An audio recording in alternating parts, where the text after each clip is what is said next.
Hello students, a warm welcome to all my students.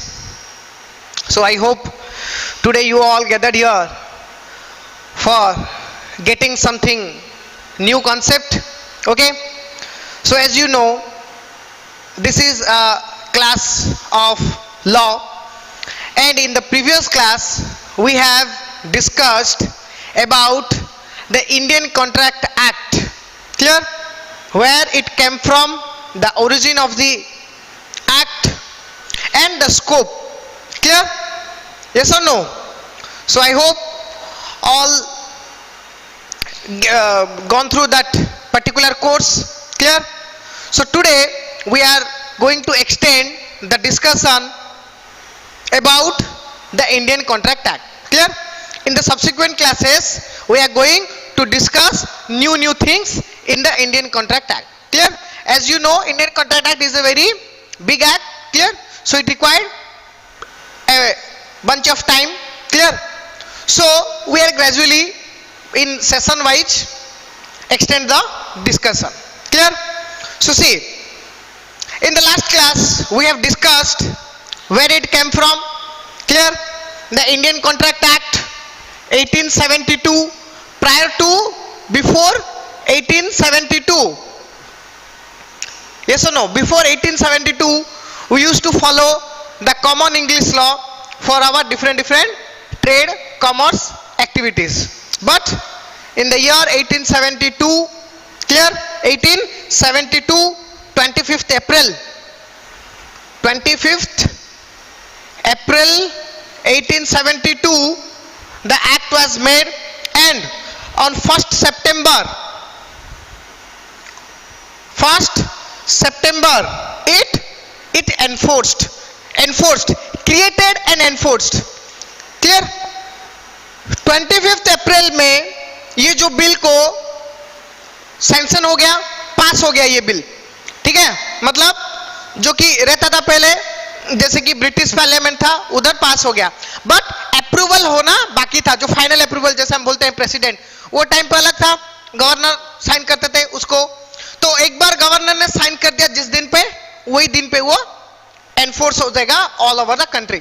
तो वैसे ही enforce होता कभी 1 सितंबर को, वो एनफोर्स मतलब कंप्लीट हो गया, 25 अप्रैल को पास हो गया, बट अप्लाई हुआ कभी से? 1 सितंबर से. Clear? In whole India except the state of Jammu Kashmir, and it is now applicable in the state of Jammu and Kashmir. Clear? From 9th August 2019. Clear? Whole India include Jammu and Kashmir. Jammu and Kashmir को भी ये था except Jammu and Kashmir. Yes or no?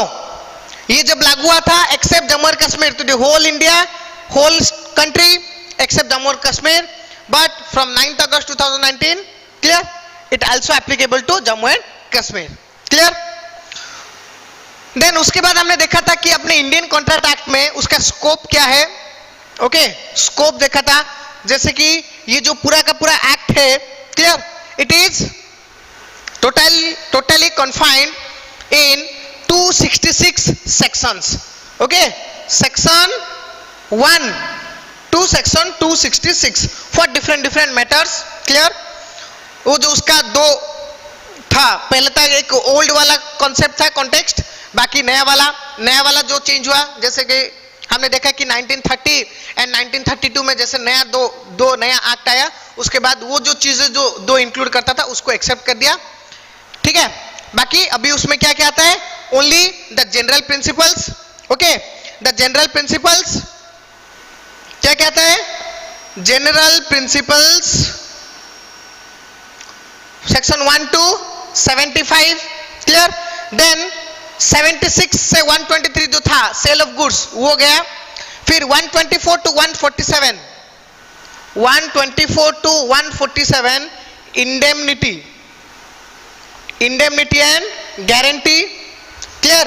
148 to 181, 48 to 181 bailment. Clear? Then 82 to 238, 182 to 238 agency, clear. Then 238 to 266 जो था अपना partnership, वो भी इसके कॉन्टेक्स्ट में से एक्सक्लूड हो गया। Okay, clear. सो इतना हमने प्रीवियस क्लास में देखा था। That is a glimpse of the recap of the last session, clear. आज हम क्या करेंगे, देखो स्टूडेंट्स, जैसे कि मैंने लास्ट क्लास में बोला था कि इसके बाद हम जो नया चीज कुछ देखेंगे वो है द टर्म्स ऑफ और the terms that we basically use in the Indian contract act, clear. देखो स्टूडेंट्स, जो टर्म्स होते हैं ना उसका इंपॉर्टेंस बहुत ही ज्यादा होता है।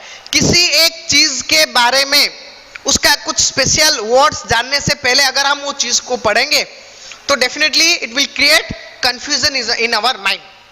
तो उसके लिए हम क्या करते हैं, जैसे आप लोगों को पता है कि जब भी पहले आप अकाउंट स्टार्ट किए थे, अकाउंटिंग, तो सबसे पहले क्या हुआ था, आपको अकाउंटिंग का कुछ कॉमन टर्म्स बताया गया था, जो कि कॉमन टर्म्स समझने के बाद जो बाकी जो चीजें आते हैं जब यूज में, जब डिफरेंट मीनिंग हम पढ़ते हैं, डिफरेंट सेंटेंस आते हैं, तो वो सेंटेंस को समझने में कोई दिक्कत नहीं होती है, क्लियर।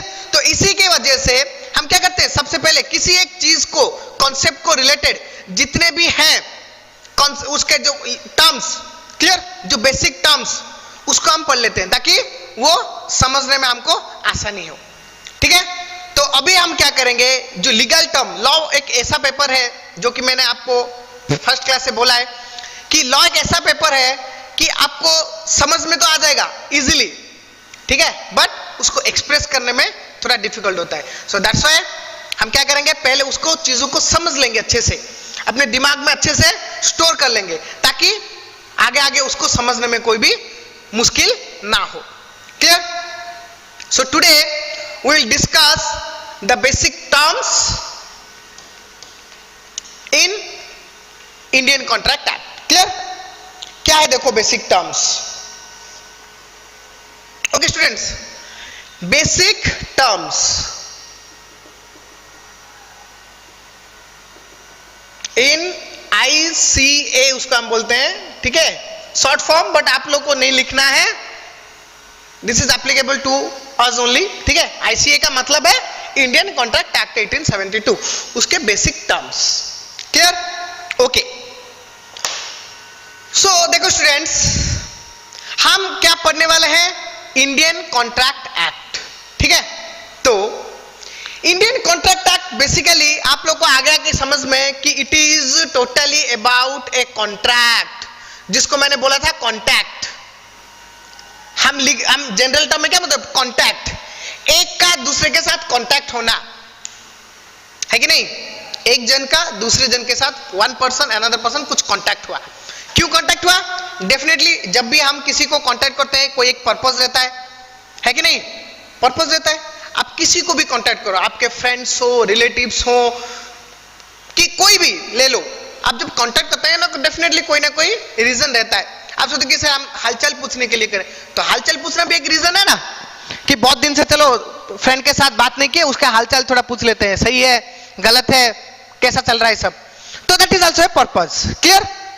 तो वो जो पर्पस में क्या होता है, देखो स्टूडेंट्स, वो जो हम कांटेक्ट करते हैं ना, वो एक मतलब सोशल रिलेशनशिप में आ जाता है, वो है कि नहीं, वो सोशल रिलेशनशिप में आ जाता है, क्लियर। बट ये जो कॉन्ट्रैक्ट है ना, कॉन्ट्रैक्ट, ये जो वर्ड है that we use in legal relationship, ठीक है, लीगल रिलेशनशिप। ये आप सबसे पहले समझ लो कि लीगल रिलेशनशिप क्या है और सोशल रिलेशनशिप क्या है, clear.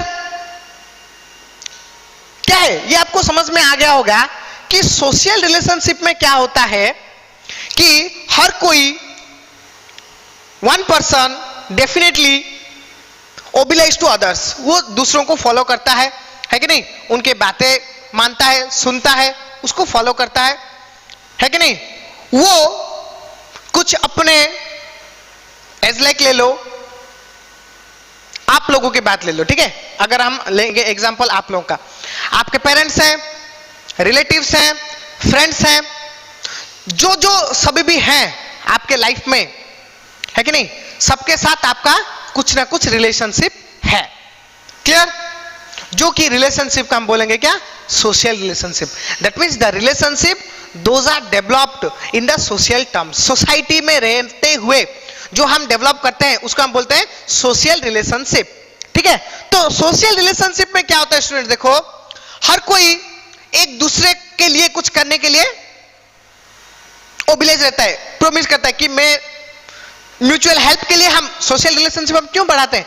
For mutual help and support, है कि नहीं? जैसे कि हम बोला सिविलाइजेशन, जब हम मिलके रहते हैं, क्यों रहते हैं मिलके? मिलके रहने से कभी भी कोई मुसीबत हो तो हमारे जो पास वाले लोग हैं, फ्रेंड्स हैं, रिलेटिव्स हैं, वो हमें मदद करें, है कि नहीं, हमें कुछ हेल्प मिल सके, इसलिए हम सोशल रिलेशनशिप को डेवलप करते हैं।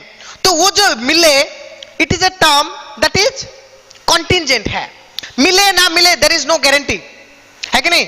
कि सोचो कि आपका एक अच्छा दोस्त है कि नहीं, आपका बहुत अच्छा बॉन्डिंग है, very good social relation, socially you are called as the best friend, two best friends A and B, आप दोनों का नाम का पूरा चर्चा है ए एंड बी कि दोनों बेस्ट फ्रेंड हैं।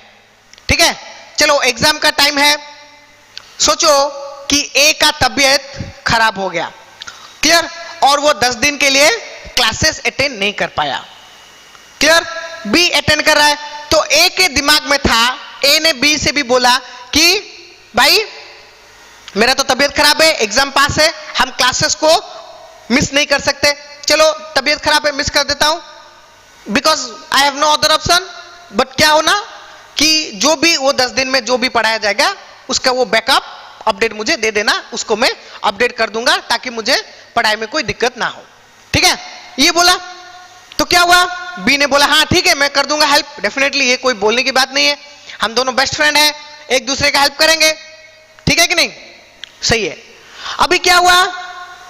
वो 10 दिन गए, 10 दिन होने के बाद जब ए का गेट वेल, वो बी के पास गया, वो बोला कि भाई तू जो बोला था, प्रॉमिस जो किया था, अकॉर्डिंगली मुझे अपना नोट दे, मैं अपडेट कर देता हूं। ठीक है? अभी बी क्या बोल रहा है कि नहीं भाई एग्जाम का टाइम है, मैं तुमको नोट नहीं दे सकता, अपना अपना देखो, है कि नहीं, तुमने जितना भी लिखा है उतना प्रिपेयर करो, मैं तुम्हें अभी अपना नोट नहीं दे सकता, एग्जाम है, मुझे पढ़ाई करना है, मैं नहीं दे सकता। That means here B deny to help A, जो कि उनका पहले का मतलब जो रिलेशनशिप का जो बेस होता है कि म्यूचुअल हेल्प करेंगे, वही वो बी ने मना कर दिया। तो अभी ए क्या कर पाएगा? Is there any means rights, legal right कि ए बी के अगेंस्ट में कुछ कर पाएगा? नहीं, because it is purely A social relationship, है कि नहीं? फैमिली में जो भी कुछ होता है, प्रॉब्लम होता है, सब बाउंड में रहते हैं कि हर कोई एक दूसरे के लिए काम करेगा, बट अगर नहीं कर पाता है तो हम लोग क्या उसके अगेंस्ट में कुछ लीगल एक्शन ले सकते हैं। लीगल एक्शन मतलब हम जाके किसी को बोल सकते हैं, पुलिस स्टेशन में जाके बोल सकते हैं, कंप्लेन कर सकते हैं कि सर ये प्रॉमिस किया था मेरे लिए, ये करेगा, ये नहीं किया, मुझे ये प्रॉब्लम हुआ, ये प्रॉब्लम का भरपाई, है कि नहीं, कंपनसेशन मुझे इससे चाहिए। हम बोलते हैं क्या? नहीं, नहीं बोल सकते। There is no provision for that because it is social relationship. Society में हम जो रिलेशनशिप बनाते हैं, क्लियर, कि एक मतलब प्रिडिक्शन है कि हेल्प मिलेगा, नहीं मिला तो हम कुछ नहीं कर सकते। दैट इज सोशल रिलेशनशिप जो कि डेवलप होता है, जिसके मतलब अगर ब्रेक हो गया, फेल हो गया, तो हम उसके अगेंस्ट में कोई भी एक्शन नहीं ले सकते। क्लियर? बट सोचो यही अगर होता है लीगल रिलेशनशिप, क्लियर, कि चलो अभी ए और बी के बीच में एक कॉन्ट्रैक्ट है, कॉन्ट्रैक्ट है, कॉन्ट्रैक्ट हो गया मतलब लीगल रिलेशनशिप हो गया। वो कॉन्ट्रैक्ट क्या है हम देखेंगे बाद में, अभी पहले समझ लो कि कॉन्ट्रैक्ट है क्या चीज, फिर उसको हम डिटेल में जानेंगे।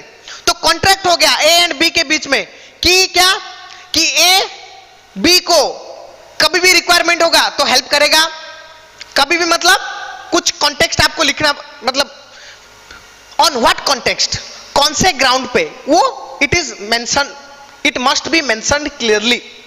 ठीक है? कि सोचो कि एक ले लेते हैं, जैसे हमने इधर बोला था कि ए एक जन है, बी दूसरा है, ए और बी के बीच में कॉन्ट्रैक्ट हुआ जिसको हम बोलते हैं लीगल रिलेशन हुआ क्या कि ए बोला बी को कि मैं 1 महीने के लिए एब्सेंट रहने वाला हूं, को 1 महीने में जो भी पढ़ाया जाएगा उसको रिलेटेड जो भी मटेरियल्स हैं वो मुझे बैकअप के लिए तुम दोगे। बी ने एक्सेप्ट किया, ठीक है। फिर दोनों के बीच में लीगल रिलेशनशिप क्रिएट हुआ, कॉन्ट्रैक्ट हुआ दोनों के बीच में। तो अभी अगर इन दिस केस बी अगर मना कर दे, if B deny, then A has the right to file case against B कि बी ने मुझे प्रॉमिस किया था कि ये मेरे लिए ये करेगा, नहीं किया, मुझे प्रॉब्लम हुआ, तो वो प्रॉब्लम को सेटल करने के लिए बी को भरपाई देना पड़ेगा, कंपनसेशन देना पड़ेगा। क्या है कंपनसेशन? इधर पनिशमेंट और पेनल्टी, कुछ मॉनिटरी इंपोजमेंट पेनल्टी आएगा और नहीं तो नहीं पनिशमेंट, कुछ इंप्रिजनमेंट, जेल भेजा सकता है, ठीक है कि नहीं? आ रहा है समझ में? ये है लीगल रिलेशनशिप। लीगल रिलेशनशिप में जो 2 पर्सन रहते हैं ना वो लीगली बाउंड, लीगली वो एक रिलेशनशिप में आ जाते हैं। अगर वो दोनों वो चीजों को ब्रेक करने की कोशिश करेंगे, ब्रेक करने के लिए अगर वो ट्राई करेंगे, ठीक है, तो दोनों का कंसेंट होना चाहिए कि दोनों सोचें कि नहीं चलो ब्रेक कर देते हैं तो ठीक है। बट अगर एक का कंसेंट एग्रीड नहीं है, एक बोल रहा है कि कर देते हैं ब्रेक, मैं हेल्प नहीं करूंगा, दूसरा बोला कि नहीं तुमको करना पड़ेगा, तुमने प्रॉमिस किया था, तो दोनों अलग नहीं हो सकते, दोनों को एक दूसरे का हेल्प करना डेफिनेटली इट इज बाउंड। अगर नहीं करोगे, उससे बचोगे, डिनाई करोगे, तो आपके ऊपर लीगल एक्शन लिया जाएगा, because it is a legal relationship. तो कॉन्ट्रैक्ट में क्या होता है स्टूडेंट्स? कॉन्ट्रैक्ट मतलब 2 जन के बीच में a legal relationship is created between 2 person, जिसको कि दोनों पर्सन एक मतलब without the consent of other you cannot break it, you can break it with the consent of both. दोनों अगर राजी हैं कि चलो अभी हम ब्रेक करते हैं तो हो सकता है, बट दोनों के बीच में अगर कंसेंट नहीं है, म्यूचुअल कंसेंट, कि एक बोला है नहीं मुझे करना है, दूसरा बोला है कि नहीं मुझे नहीं करना है, तो ऐसा नहीं चलेगा, दोनों को करना ही पड़ेगा। क्लियर? अगर कोई भी एक बैक स्टेप लेगा तो उसको प्रॉब्लम होगा। कौन सा प्रॉब्लम? लीगल एक्शन उसके ऊपर लिया जाएगा। कौन लेगा लीगल एक्शन? लॉ लेगा, है कि नहीं?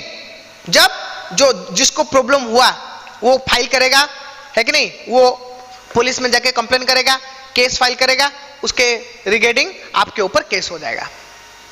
क्लियर? आ गया समझ में? इसको हम बोलते हैं स्टूडेंट्स कॉन्ट्रैक्ट, जो कि है contract means we can say a legal relationship is created between 2 person. Okay? Clear? तो अभी चलो, now it is time to know how a legal relationship is created, because social relationship के बारे में हमें पता है कि कोई पेपर वर्क नहीं होता है। होता है क्या? नो पेपर वर्क, है कि नहीं? ऐसे ही हमें हमारा दिल क्या माइंड में आ रहा है कि ये अच्छा मतलब गुड स्टूडेंट, ठीक है, अच्छा बच्चा है, इसके साथ हम दोस्ती करते हैं, है कि नहीं? ये मेरा अच्छा फ्रेंड बन सकता है, ये मेरा लाइफ पार्टनर बन सकता है कि नहीं? और ये मेरा ये काम कर सकता है। इसके रिगार्डिंग हम कोई भी डिसीजन लेते हैं, उसमें कोई पेपर वर्क नहीं होता है, सब म्यूचुअल ट्रस्ट अंडरस्टैंडिंग में होता है। अगर कोई करे तो सही है, नहीं करे तो भी सही है कि नहीं? करे तो बहुत सही है, ना करे तो सही है, आपको दूसरा कोई देखना पड़ेगा। बट लीगल रिलेशनशिप में आपने जिसके साथ कॉन्ट्रैक्ट किया है वो डेफिनेटली आपके लिए करेगा।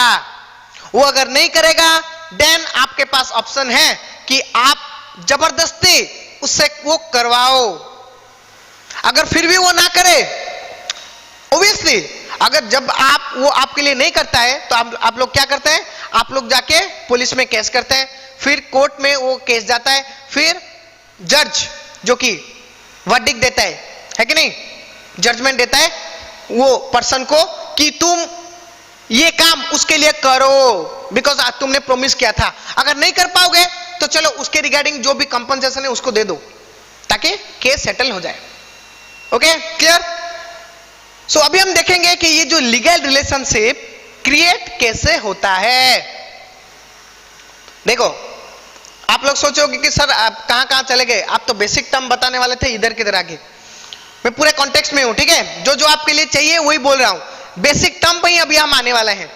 वो जो है ना basic terms, it is purely relating to the contract. मतलब कॉन्ट्रैक्ट एक कैसे बनता है, एक लीगल रिलेशनशिप कैसा बनता है कि नहीं, जो प्रोसेस, जो वर्ड्स, उसी को हम बोलते हैं द टर्म्स।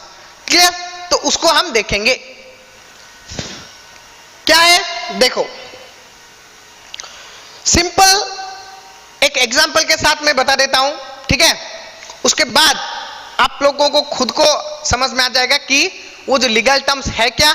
और लीगल टर्म्स में जैसे मैंने स्टूडेंट्स बोला था कि लॉ में section, you have to remind the sections, जे सेक्शन ऑफ द रूल्स। जो भी रूल आप पढ़ोगे उसका सेक्शन आपको याद रखना पड़ेगा। अगर याद रख, मतलब जब भी आप वो रूल को बोलोगे, if you define the rule with the section, you are considered as a best, okay, reply. अगर सेक्शन नहीं बोल पाओगे तो गुड, क्लियर, बेटर ऐसा बोल सकते हैं हम, बट बेस्ट नहीं जाओगे। जब आप सेक्शन बोलोगे तभी। तो मैं क्या बोल रहा हूं कि आप लोग ट्राई करो, इजी, मैं इजी वे से बोलूंगा कि आपको वो सेक्शन कैसे। डेफिनेटली ये जो बेसिक टर्म है ना, बेसिक टर्म मतलब द बेस। सोचो कि ये एक बिल्डिंग है, 1 2 3 4, 5th फ्लोर वाला बिल्डिंग बनाने वाला हूं मैं, ठीक है। ये किसका बिल्डिंग है?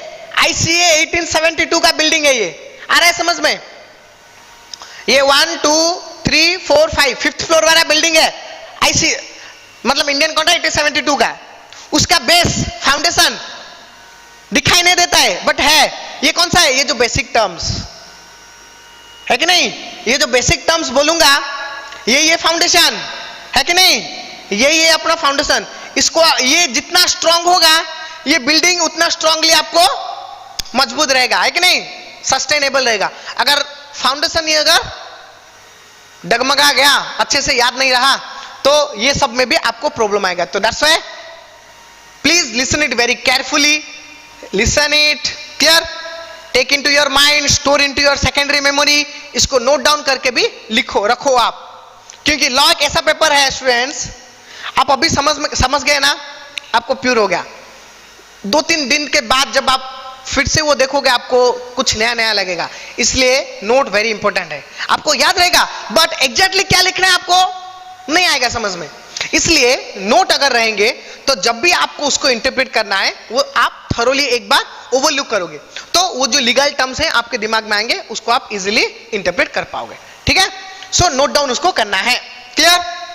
तो मैंने क्या बोला कि वो जो बेसिक टर्म्स हैं उसके जो सेक्शंस हैं, कोड्स, उसको आपको याद रखना है। तो कैसे याद रखना है? वेरी सिंपली मैं आपको बोलूंगा, ठीक है। जैसे मैं आपको बोलता हूं अल्फाबेटिकली किसी भी चीजों को याद रखने के लिए ट्राई करो तो अच्छे से याद रहेंगे, है कि नहीं। तो वैसा ही एक पॉलिसी है, फंडामेंटल है, जिसको बनाया है मैंने, तैयार किया है आप लोगों के लिए, जिससे कि आपको बहुत ही आसानी हो। क्या है? देखो पहले तो मैं एक एग्जांपल लेता हूं, क्लियर। आपको एक दूसरे जन के साथ यू, क्लियर, आपको मतलब आपका जो भी नाम है, क्लियर, मिस्टर और मिसेस नहीं sorry miss, clear, mister and miss, जो भी आपका नाम, क्लियर, मैंने ले लिया कुछ भी। आपको एक दूसरे आदमी के साथ, कौन कि सोचो क्या नाम मिलता है, क्या लेंगे नाम? ले लेते हैं अशोक, ठीक है, अशोक। इधर आई अगर कोई अशोक होगा तो वो चेंज कर दे, ठीक है। तो आपको अशोक के साथ कुछ लीगल क्या है, मतलब रिलेशनशिप बिल्ड करना है, ठीक है। लीगल रिलेशनशिप बिल्ड करना, अच्छे से सोचो, मतलब सुनो अच्छे से। अशोक है a CEO of A company, ठीक है, सीईओ, एक कंपनी का सीईओ है, और उसके कंपनी में वैकेंसी है किसका? एक चार्टर्ड अकाउंटेंट उसे चाहिए, और कॉस्ट एंड मैनेजमेंट अकाउंटेंट एक चाहिए। एंड यू आर, आप कह सकते हो कि यू आर सीए और सीए में योर नेम हियर, सीए में योर नेम, ठीक है, आपका नाम है। और अशोक को चाहिए क्या कि एक उसका पोजीशन वैकेंट है, वो चाहिए, ठीक है। तो अभी क्या हुआ देखो student, it's very simple, very clear. तो क्या होगा, सबसे पहले क्या होगा, अशोक को चाहिए, अशोक क्या करेगा, आपसे कांटेक्ट करेगा। अशोक, सोचो कि अशोक आपका एक फैमिली फ्रेंड है, वो जिस कंपनी में डेफिनेटली वो पहले देखेगा कि अपना जनरल लोग कौन है, फिर उसके बाद वो एडवर्टाइज करेगा, बाहर से एक्सटर्नली रिक्रूट करने के लिए कोशिश करेगा। ये इंटरनली है। सोचो कि आपके फादर ही ये कंपनी में काम करते हैं, वो बोला कि मेरा बेटा है कि बेटी है वो कंप्लीटेड है, क्लियर, वो ये काम कर सकता है। तो दैट्स व्हाई अशोक ने क्या किया, आपसे कांटेक्ट किया। ठीक है, तो देखो लीगल रिलेशन शुरू कैसे होता है। सबसे पहले अशोक ने आपको बताया, देखो क्या क्या होता है। सबसे पहले अशोक ने आपको क्या बोला, ऑफर दिया और एक प्रपोजल दिया। अशोक ने आपको एक प्रपोजल दिया।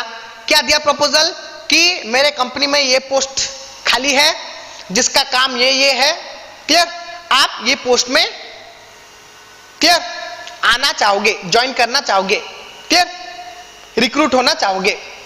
That is the offer, proposal to you.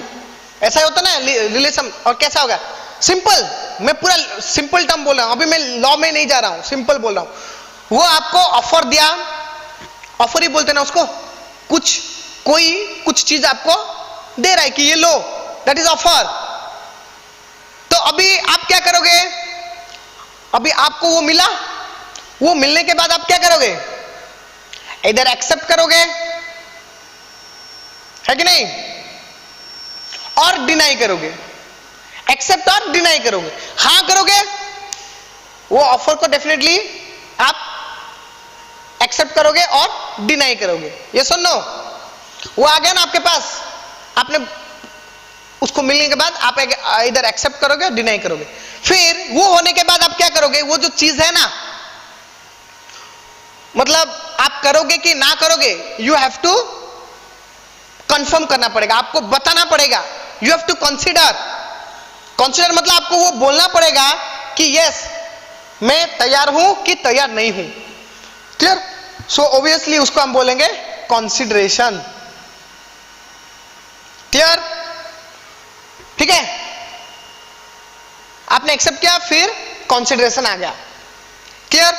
ये जो कंसीडरेशन हुआ, क्लियर, ये जो कंसीडरेशन हुआ, कंसीडरेशन होने के बाद क्या होता है, आपने बोला कि हाँ हम करेंगे, तो उसमें क्या क्या काम आता है सब वो आपको पूरे के पूरे मेंशन कर देंगे। मतलब क्या क्या काम है, जो भी है।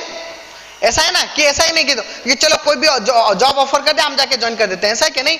टर्म्स एंड कंडीशन सब आप पढ़ोगे कि क्या क्या काम क्या है, कितना मिलेगा, कितना टाइम जाना है, ड्यूटीज क्या है, रेस्पॉन्सिबिलिटी क्या है, अथॉरिटी कितना है, पे स्केल क्या है, छुट्टी, ये सब डिस्कस होगा कि नहीं। सोचो ये सब आप दोनों के बीच में डिस्कस हुआ है कि नहीं, क्लियर। ये सब आप दोनों के बीच में म्यूचुअली डिस्कशन हुआ, क्लियर। डिस्कशन होने के बाद मतलब रफली हुआ, क्लियर, रफली उसको हम बोलेंगे कि जो डिस्कशन हुआ, यू एग्री विथ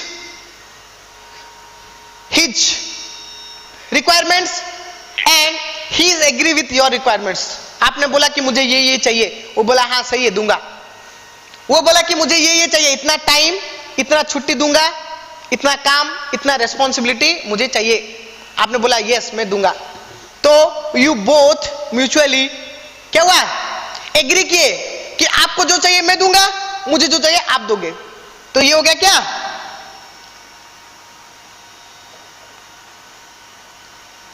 ये हो गया एग्रीमेंट,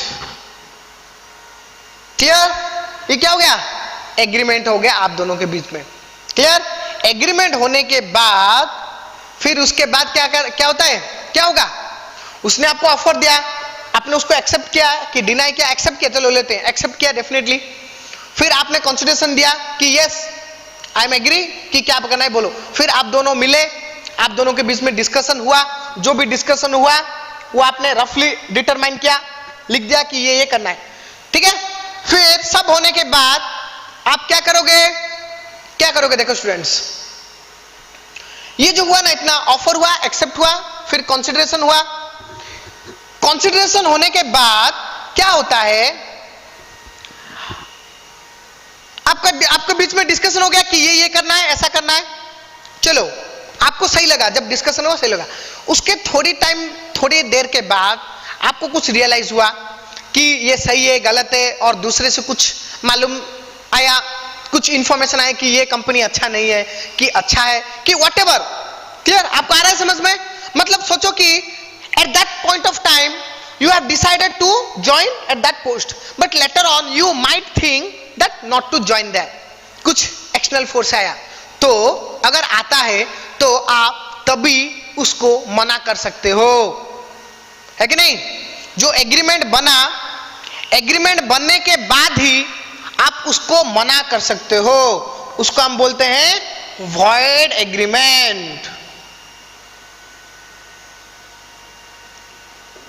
ठीक है? ये हम देखेंगे, ये जो void क्या है। ठीक है? void मतलब आपको मालूम है, ये देखो मैं पहले बोल देता हूं, वो हम बाद में पढ़ेंगे, पहले मैं ये बोल देता हूं void क्या है। देखो, एक तो है वैलिड। वैलिड का मतलब क्या है? पूरा pure, no problem, no restriction is there. Valid के बाद दूसरा आता है voidable, और तीसरा आता है void। voidable, voidable क्या है?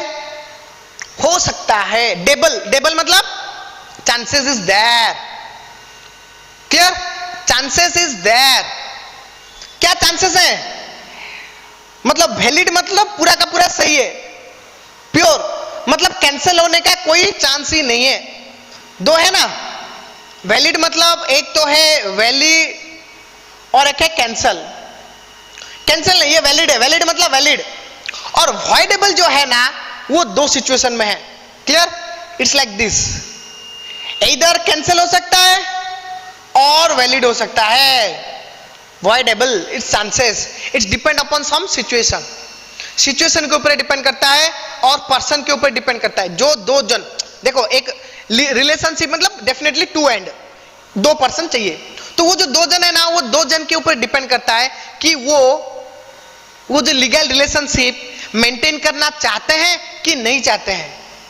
अगर चाहेंगे, दोनों चाहेंगे, क्लियर, तो उसको हम वैलिड कर देंगे, नहीं चाहेंगे तो कैंसिल कर देंगे। That is voidable. मतलब कैंसिल भी हो सकता है, वैलिड भी हो सकता है, depending upon the consent of some person. Okay, आ गया समझ में वॉइडेबल क्या है? वॉइडेबल मतलब पूरा कैंसिल नहीं है, पूरा कैंसिल हम नहीं बोलेंगे, पॉसिबल हो सकता है, वैलिड हो सकता है, कैंसिल हो सकता है, डिपेंड्स। वो क्या क्या डिपेंडेंस है वो हम देखेंगे बाद में। बाकी वॉइड, जैसे वैलिड मतलब पूरा का पूरा वैलिड, वॉइड मतलब वैलिड कैंसिल दो साइड, पूरा का पूरा कैंसिल, वैलिड नहीं आता है। वॉइड मतलब cancel, there is no chance of validity, void. Clear? मतलब कैंसिल। आ गया समझ में? तो अभी ये देखो कि ये है क्या, ये जो बोला ना आपने, डिस्कशन हो गया आपके बीच में कि यू एंड मिस्टर अशोक के बीच में you have a discussion about your duties, responsibility and everything, every clear, the job description पूरा का पूरा डिस्कस हो गया। उसके बाद अगर आपको लग रहा है कि ये नहीं, मुझे ये जॉब नहीं करना है जो आपने एक्सेप्ट किया था, यू कैन, क्लियर, आप उसको मना कर सकते हो। मना करने के बाद वो क्या हो गया? Void agreement. वो जो एग्रीमेंट आपने बनाया था जो रफली, वो कैंसिल हो गया, उसका अभी कुछ भी वैलिडिटी नहीं है, वॉइड, कैंसिल। ओके? नहीं, आप बोलोगे कि नहीं सही है, सब ठीक है, मैं ये करूंगा, तो उसके बाद क्या होगा? आप दोनों के बीच में, जैसे कि आपको पता है कि जब आप कोई एक जॉब में ज्वाइन करते हो आपको जॉब लेटर मिलता है कि नहीं? जॉब लेटर मिलता है मतलब कुछ लीगल डॉक्यूमेंट्स में साइन होते हैं। क्या? जैसे कि आपके डॉक्यूमेंट्स उसके पास जाते हैं, उनका जो बॉन्ड पेपर है आप सिग्नेचर करते हो, क्योंकि बॉन्ड पेपर रहता है ना, 1 साल 2 साल का बॉन्ड पेपर रहता है कि आप 1 साल 2 साल के लिए इधर डेफिनेटली काम करोगे, छोड़ के नहीं जा पाओगे, छोड़ के जाना है तो जो भी है लीगल एक्शन आपके ऊपर लिया जाएगा। ठीक है कि नहीं? तो उसके रिगार्डिंग क्या होगा? अभी जो जो एग्रीमेंट में लिखा गया था ना, वो रफली था, रफली मतलब उसके बाद आप कैंसिल कर पाते थे। अभी आपने एग्री किया कि मैं ज्वाइन करूंगा, अभी क्या हो गया आपके बीच में, कॉन्ट्रैक्ट बन जाएगा। ठीक है, अभी क्या बनेगा आपके बीच में, कॉन्ट्रैक्ट। देखो इतने प्रोसेस में आता है कॉन्ट्रैक्ट, ये सब होने के बाद कॉन्ट्रैक्ट होता है एक। क्लियर, अभी क्या हो गया, कॉन्ट्रैक्ट। क्लियर, कॉन्ट्रैक्ट हो गया, that means you now you two, आप और अशोक का जो कंपनी दोनों एक लीगल रिलेशनशिप में आ गए। आप वो कंपनी के सीए और सीए में है, उसका जो रेस्पॉन्सिबिलिटी आपको करना पड़ेगा और आपका जो रेस्पॉन्सिबिलिटी है आपके लिए उनको करना पड़ेगा। अगर कोई एक दूसरे का रेस्पॉन्सिबिलिटी फुलफिल नहीं करेगा, को दोनों के पास राइट्स है, लीगल राइट्स है कि दोनों दूसरे के ऊपर केस कर सकते हैं for recovery of the promise. Clear, आ गया समझ में, ये कॉन्ट्रैक्ट हो गया। कॉन्ट्रैक्ट होने के बाद भी आपके पास और भी कुछ चांसेस हैं। क्लियर, चलो कॉन्ट्रैक्ट होने के बाद आप दोनों में से किसी को भी लगा कि नहीं ये नहीं चलने वाला, ये अच्छा नहीं जा रहा है, तो चलो कैंसिल कर देते हैं। सोचो कि अशोक को लगा कि नहीं ये बच्चे को काम नहीं आता है, ये करने से ज्यादा रॉन्ग होगा, चलो इसको निकाल देते हैं, है कि नहीं, विथ योर प्राइड कंसेंट। वो आपसे मिला, बोला कि नहीं आपको काम नहीं हो रहा है, आपको भी पता है काम नहीं हो रहा है, वो बोला कि नहीं आप ये जॉब से रिजाइन दे दो, तो दोनों अपार्ट हो जाएंगे, दोनों अच्छा बेटर देखेंगे। तो वो जो आपके बीच में जो कॉन्ट्रैक्ट हुआ था ना, तो उसको हम बोलेंगे वॉइडेबल कॉन्ट्रैक्ट। वॉइडेबल मतलब कॉन्ट्रैक्ट होने के बाद इफ अगेन, ऐसा नहीं है कि कॉन्ट्रैक्ट हो गया मतलब यू आर बाउंड, नहीं। सोचो कि मैंने जब ये इधर बोला था एग्रीमेंट होने के बाद आप उसको कैंसिल करने के लिए सोच रहे थे, सोच सकते हो, चलो आपने तभी सही बोला, हो गया कॉन्ट्रैक्ट। कॉन्ट्रैक्ट होने के बाद अगर आपके दिमाग में नहीं ये अच्छा नहीं है, ये नहीं हो पाएगा, then also you can cancel that contract, उसको हम बोलेंगे voidable contract. That means you can cancel the contract. Clear, उसके बाद क्या होता है, और एक जो है फाइनल वॉइड कॉन्ट्रैक्ट। वॉइड मतलब ये जो है ना स्टूडेंट, देखो ये जो है contract, clear, contract means valid contract, इसको हम बोलेंगे कॉन्ट्रैक्ट और वैलिड कॉन्ट्रैक्ट। क्लियर, फिर क्या आता है वॉइड कॉन्ट्रैक्ट। वॉइड मतलब कैंसल। ये जो वॉइड है ना, ये आपका डिसीजन नहीं है, ना तो आप ले सकते हो डिसीजन, ना तो अशोक ले सकता है डिसीजन। ये डिसीजन कौन लेगा, ये द सुप्रीम अथॉरिटी, जो लॉ के तरफ से ही आता है कि कौन सा वॉइड है कि कौन सा वैलिड है। Clear, it is the duty और the right of the supreme power, that is the act के पास, लॉ के पास है उसका वो जो पावर कि वो बोलेगा ये वैलिड है कि ये कैंसिल है, ये वॉइड है। क्लियर, वो आपके हाथ में नहीं है। सोचो आप दोनों रेडी थे ये काम करने के लिए, बट गवर्नमेंट ने डिसीजन दिया, कुछ डिसीजन आया कि नहीं अभी ये काम नहीं हो सकता, तो वो गवर्नमेंट की तरफ से हो गया कैंसिल, वॉइड। तो एक बार वॉइड हो गया मतलब neither you nor Ashok has some legal rights over each other, दोनों के पास नहीं है क्योंकि लॉ ने उसको कैंसिल कर दिया। अभी दोनों फ्री हो गए from your legal responsibility. Clear, voidable में भी वो होता है कि you too release from your legal relationship, clear, but with the consent of either party। either तुमने इनिशिएट किया कि नहीं हमें नहीं करना है, वो एक्सेप्ट किया, वो इनिशिएट किया, तुमने एक्सेप्ट किया, दोनों के कंसेंट में उसको हम कैंसिल कर सकते हैं। तो वॉइडेबल और वॉइड मतलब पूरा का पूरा कैंसिल, सीज टू परफॉर्म नहीं हो पाएगा क्योंकि एक्ट ने उसको ऑर्डर दे दिया।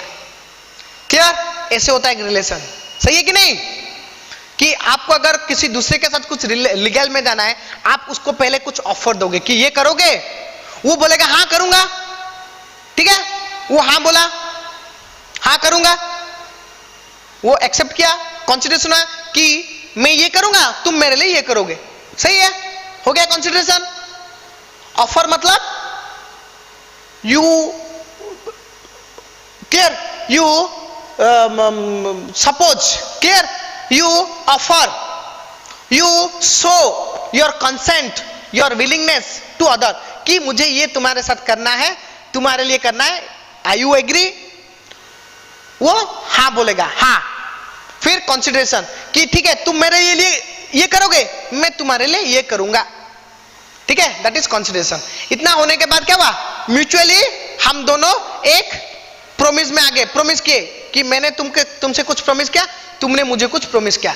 होने के बाद क्या हुआ, डिस्कशन हुआ कि क्या कौन क्या करेगा, वो हो गया एग्रीमेंट, है कि नहीं, क्लियर, एग्रीमेंट हो गया। एग्रीमेंट होने के बाद क्या होता है, हम वो जो है पेपर उसको हम सब रफली लिख देंगे। रफली लिखने के बाद हम क्या करेंगे, क्या करते हैं, एक लीगल एडवोकेट के पास जाते हैं, डेफिनेटली एक बॉन्ड पेपर लाते हैं कि नहीं, देखो ऐसा ही होता है, एक बॉन्ड पेपर लाते हैं। बॉन्ड पेपर में क्या क्या है अपना, मैं तुम्हारे लिए क्या क्या करने वाला हूं, तुम मेरे लिए क्या क्या करने वाले हो, वो सब लिख देते हैं बॉन्ड पेपर में। बॉन्ड पेपर लिखने के बाद that is not a legal paper, that is a legal paper subject to verify, verify होना पड़ेगा।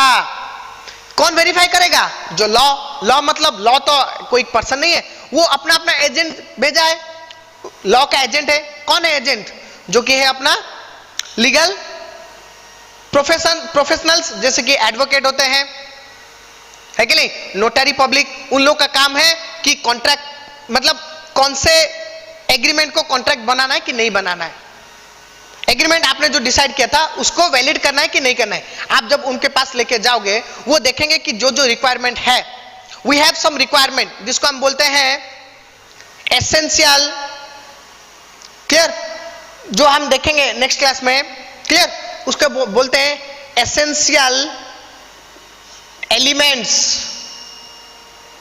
Of a contract. मतलब जब एग्रीमेंट होता है आप दोनों के बीच में डिसाइड होता है, होने के बाद जब आप लेते हो उसको कॉन्ट्रैक्ट करने के लिए, वैलिड कॉन्ट्रैक्ट के लिए लीगल ऑफिसर के पास, वो देखेगा कि इसमें वैलिडिटी है कि नहीं, मतलब जो जो इंडियन कॉन्ट्रैक्ट एक्ट ने जो जो डिफाइन किया है कि ये होना चाहिए, वो है कि नहीं, वो सब अगर है उसके बीच में तो वो उसको वैलिड करेगा, मतलब उसमें वो सील विल लगे, पूरा जो है ना, जो कॉन्ट्रैक्ट पेपर आपने जो लिखा था वो पूरा वैलिड हो गया। अभी वो लीगल पेपर हो गया, एक कॉपी आपके पास, एक कॉपी दूसरे पार्टी के पास, और एक कॉपी सबमिट हो जाएगा कोर्ट में, मतलब जो कि है अपना डिपॉजिटरी सिस्टम उधर रह जाएगा, है कि नहीं। उसके बाद अगर कोई ब्रेक करता है तो आप लॉ में जाके वो जो पेपर दिखा के केस कर सकते हो, ठीक है, क्लियर। तो उसके बाद भी कॉन्ट्रैक्ट हो गया, कॉन्ट्रैक्ट होने के बाद भी आपको मर्जी है कि नहीं हम ये कॉन्ट्रैक्ट कैंसिल कर देते हैं, तो you can cancel, that is voidable. नहीं आपको करना है, चलो दोनों आपको कर रहे हो, बट गवर्नमेंट ने डिसाइड किया अपने तरफ से कि नहीं ये काम नहीं हो सकता, ये काम को बंद कर दो, तो आप नहीं कर सकते, in that case your contract is void. Void कौन कर सकता है, लॉ ही वॉइड कर सकता है, आप नहीं कर सकते हो वॉइड, आप वॉइडेबल कर सकते हो, है कि नहीं, voidable at your option but void at law's option, clear, legal option के ऊपर है, लीगल अथॉरिटी के पास है, ओके, क्लियर, आ गया समझ में। अभी ये जो है ना इतने ही हैं अपने लीगल टर्म्स, ठीक है, उसमें और एक चीज मैं इधर ऐड करूंगा, वो मैं बोलूंगा, ठीक है। आगे इतना समझ में कि एक कॉन्ट्रैक्ट बनता कैसे, तो कैसे बनता है, देखो सबसे पहले तो ऑफर एंड एक्सेप्टेंस होता है, एक दूसरे को कुछ ऑफर देता है प्लस दूसरा एक्सेप्ट करता है कि नहीं, ऑफर एक्सेप्ट होता है। ऑफर एक्सेप्ट होने के बाद आप उसको बोलते हैं कि हाँ मैं तैयार हूं ये करने के लिए, clear, offer accept and consideration, उसने बोला कि हाँ मैं तैयार हूं, मैं तुम्हारे लिए ये होंगे, मैं तुम्हारे लिए ये करूंगा, तुम मेरे लिए ये करोगे, तो दोनों के बीच में डिस्कशन होता है, that is agreement, clear. That means agreement कैसे बनता है स्टूडेंट्स, हाउ एग्रीमेंट, पहले तो आता है ऑफर, कोई एक आपको ऑफर देता है प्लस एक्सेप्टेंस। देखो मैं पार्ट मतलब प्रोसेस दे रहा हूं, एक ने ऑफर दिया, एक ने एक्सेप्ट किया, ठीक है, उसको हम क्या बोलते हैं, प्रोमिज। एक दूसरे ने प्रोमिस किया कि हाँ हम दोनों ये चीज एक दूसरे के लिए करेंगे, क्लियर, आपने उसको क्या किया, प्रोमिस हो गया। प्रोमिस होने के बाद आपने उसको कंसेंट दिया कि हाँ मैं ये करूंगा, दैट मीन्स कंसिडरेशन जिसको हम बोलते हैं। देखो ऑफर एक्सेप्ट डिस्कस कर दिया थ्रू एग्रीमेंट, एक रफ पेपर में लिख दिया कि कौन सा किसका क्या ड्यूटी है, राइट है, ऑब्लिगेशन क्या है। फिर उसके बाद हम उसको लेके जाएंगे लीगल पेपर को, मतलब वो जो पेपर को लेके जाएंगे लीगल क्लियर अथॉरिटी के पास, वो उसको एनफोर्स करेगा। वो जो एनफोर्स करने के लिए एनफोर्स बाय लॉ, वो एनफोर्स करेगा। कब एनफोर्स करेगा?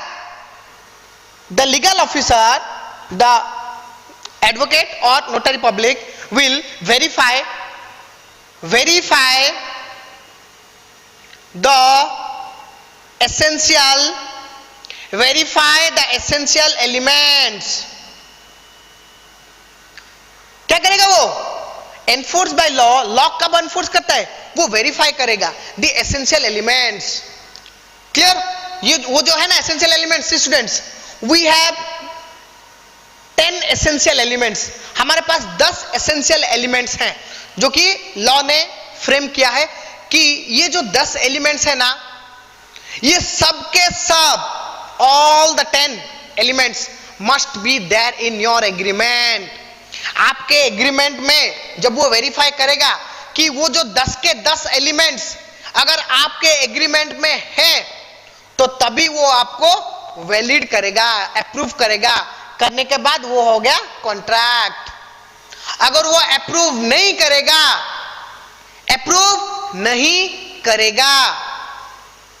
क्यों नहीं करेगा?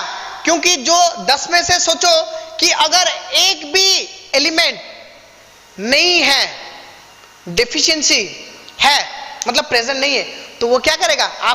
आपको एग्रीमेंट को वो कैंसल कर देगा। वो टाइम पे अगर ये agreement plus enforce by law contract, agreement clear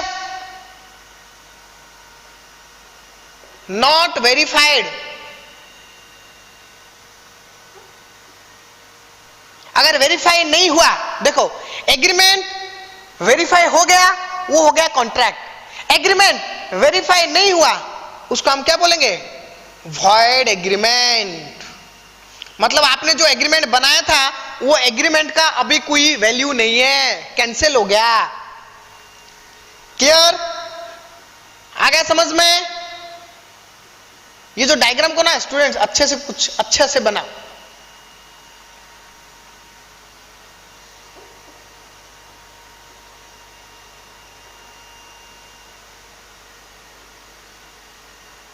okay clear?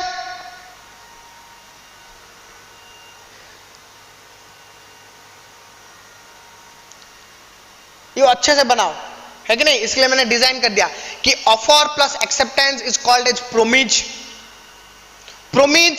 Then consideration कि मैं तुम्हारे लिए क्या करूंगा, तुम मेरे लिए क्या करोगे, डिफाइन होगा तो हो गया। देन हम उसको राइटिंग में रखेंगे, क्योंकि बातों का तो कोई वैल्यू नहीं है, तो राइटिंग में लिखेंगे, तो वो हो गया एग्रीमेंट। फिर एग्रीमेंट को लेके जाएंगे किसके पास? लीगल एजेंट के पास। वो देखेगा कि जो भी है एसेंशियल एलिमेंट अगर सेटिस्फाई हो रहे हैं, 10 के 10 हैं, उसमें 10 के 10 फुलफिल्ड है, तो वो उसको बना देगा कॉन्ट्रैक्ट की वैलिड है, valid, you can carry on. जो जो आपने प्रॉमिस किया वो आप कर सकते हो। फिर वो बोलेगा कि नहीं, वेरीफाई नहीं हुआ, मतलब कोई भी 1-2 एलिमेंट नहीं है, देन वो आपको डिक्लेयर कर देगा कि ये जो एग्रीमेंट आपने बनाया वो कैंसिल कर देगा, उसको फाड़ के फेंक देगा। दैट मींस आपने जो बोला ना उसका कोई वैल्यू नहीं है, उसके बदले में आप नहीं बोल सकते कि हमने ये डिसाइड किया था ना। एग्रीमेंट के थ्रू पे, एग्रीमेंट पे बेसिस पे आप एक दूसरे के लिए बाउंड नहीं हो।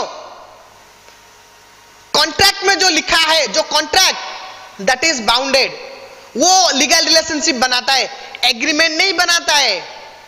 Agreement is just a simple process to make it as a contract. Agreement आप दोनों के बीच में बना, लॉ का उसको सपोर्ट नहीं मिला। अगर लॉ सपोर्ट किया तो आप वो काम करोगे, अगर लॉ सपोर्ट नहीं किया that means it is cancel. आप दोनों जो एक दूसरे को जो प्रॉमिस किया था दैट इज आल्सो कैंसल। आपने बोला तुमने मेरे लिए ये प्रॉमिस किया था, तू मेरे लिए ये कर, मैंने तुम्हारे लिए ये किया था, मैं करूं, वो नहीं बोल सकते। अगर चलो वो अपने तरफ से कर भी दिया कुछ, जो वो प्रॉमिस किया था वो उसको समझ में नहीं आया, वो कर दिया, फिर आपको बोला है कि तू जो प्रॉमिस किया था वो कर मेरे लिए, then you are not bound to do. और वो भी कोई आपके लिए केस नहीं कर सकता, क्योंकि वो जो वॉइड एग्रीमेंट हो गया ना, जो एग्रीमेंट आपने बनाया था वो वॉइड हो गया, कैंसिल हो गया। उसके लिए आपको किसी को भी कोई काम करने की जरूरत नहीं है। अगर कोई कर रहा है तो दैट इज यूजलेस, और दूसरा कोई फॉलो नहीं कर रहा है तो उसके लिए आप you are not legally bound to do anything for that person. वो ने उसने अगर कुछ कर दिया आपके लिए तो you are not bound to do, because you are not in any contract, you are not in a legal relationship with that person. That person can not sue upon you. Sue मतलब case करना, SUE स्यू, हम जिसको हम बोलते हैं ना स्यू, shoot. स्यू मतलब हो गया, शूट मतलब करूंगा, किया टेंस, वो है प्रेजेंट, वो हो गया पास्ट। क्लियर? तो वो नहीं कर सकता because you are not in a legal relationship. Legal relationship की कब होता है create? When you are in a contract, when you are in agreement, that is not a legal relation. Clear? आ गया समझ में? ऐसा बनता है कॉन्ट्रैक्ट। तो स्टूडेंट देखो क्या होता है, ये जो कॉन्ट्रैक्ट बनने के टाइम पे जो मेन टर्म्स हैं वो हर टाइम के लिए आपको जरूरत है। इतने चीजों को आपको डेफिनेटली याद रखना ही रखना है। क्लियर? क्या है वो? Offer, acceptance, consideration, agreement, void agreement, valid contract, voidable contract and void contract. ये सब है जो है ना, इसको हम बोलते हैं बेसिक टर्म्स। क्लियर? ये बेसिक टर्म्स को आपको याद रखना है। क्लियर? आ गया समझ में? अभी हम क्या करेंगे, ये जो बेसिक टर्म्स को डिस्कस करेंगे विथ इट्स वैलिड कोड के साथ डिस्कस करेंगे। क्लियर? करने से क्या होगा, वो आपके दिमाग में रह जाएगा। और वो जो कोड है ना, देखो टेक्निकली मैं बोल रहा हूं, जो प्रोसेस में होता है ना वही प्रोसेस में ही उसको कोड दिया गया है। The sections are provided according to the process. तो आपको याद रखने में कोई भी दिक्कत नहीं होगी, डेफिनेटली, आई एम श्योर, है कि नहीं? देखो मैं क्या बोल रहा हूं कि सबसे पहले क्या होता है, ऑफर। उसके बाद क्या होता है, एक्सेप्ट करना पड़ता है। एक्सेप्ट होने के बाद उसको हम क्या बोलते हैं, ऑफर एंड एक्सेप्टेंस को प्रोमिस बोलते हैं। ऑफर एंड एक्सेप्टेंस को हम क्या बोलते हैं, प्रोमिस बोलते हैं। क्लियर? ऑफर एक्सेप्टेंस उसको हम बोलते हैं प्रोमिस। प्रोमिस करने के बाद हम क्या करते हैं, कंसीडरेशन होता है कि एक दूसरे के लिए हम क्या करेंगे। क्लियर? ठीक है कि नहीं? कंसीडरेशन के बाद, कंसीडरेशन होने के बाद क्या होता है कि हम कुछ डिस्कस करते हैं कि क्या क्या होने वाला है, दैट इज एग्रीमेंट। सही है? ऑफर, फिर एक्सेप्टेंस, उसको हम बोलते हैं प्रोमिस। प्रोमिस के बाद होता है एग्रीमेंट। क्लियर? एग्रीमेंट के बाद और एक रहता है जिसको हम बोलते हैं, जो एग्रीमेंट है ना, म्यूचुअल डिस्कशन। म्यूचुअल डिस्कशन उसको हम बोलते हैं reciprocal promise.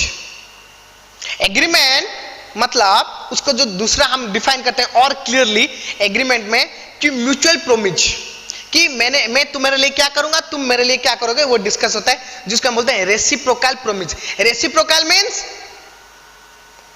What I need to do for you and what you need to do for me. Reciprocal, एक दूसरे के लिए एक्सचेंज प्रोमिस। क्लियर? उसके बाद क्या होता है, हम वो जो एग्रीमेंट को इधर वॉइड डिक्लेयर कर सकते हैं। जैसे मैंने बोला एग्रीमेंट हुआ ना, एग्रीमेंट होने के बाद you can make it, you can cancel the agreement. नहीं, ये नहीं करना है, you can cancel the agreement. Clear? That is void agreement. अगर कैंसिल नहीं किया, कैंसिल किया मतलब गया उधर ही बंद हो गया। अगर कैंसिल नहीं हुआ तो डेफिनेटली वो क्या बनेगा, एक वैलिड कॉन्ट्रैक्ट बनेगा। क्लियर? वैलिड कॉन्ट्रैक्ट बनने के बाद और कुछ चांसेस हैं, द वैलिड कॉन्ट्रैक्ट में बी वॉइडेबल। दो के ऑप्शन पे इधर पार्टी के ऑप्शन से वो वॉइड हो सकता है, कैंसिल हो सकता है, और नहीं तो वैलिड हो सकता है। And then void contract. Clear? ये जो है इतने टर्म्स हैं, द बेसिक टर्म्स। क्लियर? तो अभी क्या करना है, डेफिनेटली अभी तक हमने जो जो पढ़ा है आप लोगों ने ये सब रिकॉर्ड कर दिया होगा नोट में। क्या है? ओके। अभी आपको वो जो रिकॉर्ड किया उसके बाद ये जो लीगल टर्म्स मेंशन कर दो। मैंने अभी जो भी बताया कोई भी एक चीज भी यूजलेस नहीं है कि ठीक है, मतलब ऐसा नहीं है कि मतलब नहीं चाहिए था मैंने बोला, ऐसा कुछ भी नहीं है। जो भी अभी मैंने बोला सब चाहिए था चीज आपको समझाने के लिए वो ने बोला, ठीक है कि नहीं। मतलब जो टर्म्स है लीगल टर्म्स उसको अच्छे से समझना पड़ेगा ना। तो पहले उसके लिए रिलेटेड जो एग्जांपल मैंने आपके लिए आपके दिमाग में डाला वो सब रखो, नोट कियो, ठीक है, वो सही है, उसको मतलब कैंसिल करने की जरूरत नहीं है। उसके बाद आप मेंशन कर दो कि ऐसे मतलब लीगल मतलब द बेसिक टर्म्स। क्लियर? क्या है बेसिक टर्म्स? देखो जैसे मैंने बोला, अभी बोला जस्ट यही जो लिखा ना वही है बेसिक टर्म्स, और उसमें एक दो और ऐड होता है जैसे कि मैंने बोला, बस एक दो चीज जो कि सपोर्टिव है। मेन तो इतना ही है कि नहीं, प्राइमरली इतने जो कि सपोर्टिव है उसमें मैंने बोला। जैसे कि देखो सबसे पहले तो आप एक एक लिखो, आपको एक एक लिखना है, और नहीं तो एक काम करो, मैं तो हमेशा ये बोलता हूं कि बेसिक टर्म में आप लिख दो पहले क्या क्या है बेसिक टर्म, उसके बाद आप एक एक डिफाइन करो और एक एक लिखो, एक एक डिफाइन करो। It is your choice because you have much time, क्योंकि आप this is not a live class कि चला गया, you have the recorded class. आप पॉज करो, ठीक है, और कुछ भी पॉज करके आप उसको डिफाइन कर सकते हो। मैं पहले बोल देता हूं है क्या। क्लियर? क्या क्या था कि सबसे पहले तो आता है ऑफर और what we call proposal. Clear? Offer और प्रपोजल। देन ऑफर और प्रपोजल के बाद नेक्स्ट आता है एक्सेप्टेंस। क्लियर? ऑफर प्रपोजल के बाद नेक्स्ट आता है एक्सेप्टेंस। एक्सेप्टेंस के बाद नेक्स्ट आता है प्रोमीज। क्लियर? प्रोमीज में आता है, इसके दो है। प्रोमीज में क्या आता है? प्रोमीज में आता है, मैं बोलूंगा, ठीक है, डिफाइन करेंगे इसको। प्रोमीज होने के बाद क्या होता है? कंसीडरेशन। क्लियर? कंसीडरेशन के बाद एग्रीमेंट। कंसीडरेशन होने के बाद क्या होता है? एग्रीमेंट होने के बाद जो मैंने बोला एक स्पेशल जो है म्यूचुअल के लिए रेसिप्रोकल प्रोमीज, जिसको हम बोलते हैं एग्रीमेंट, ठीक है, उसी का एक सपोर्टिव रेसिप्रोकल प्रोमीज। उसके बाद आता है वॉइड एग्रीमेंट।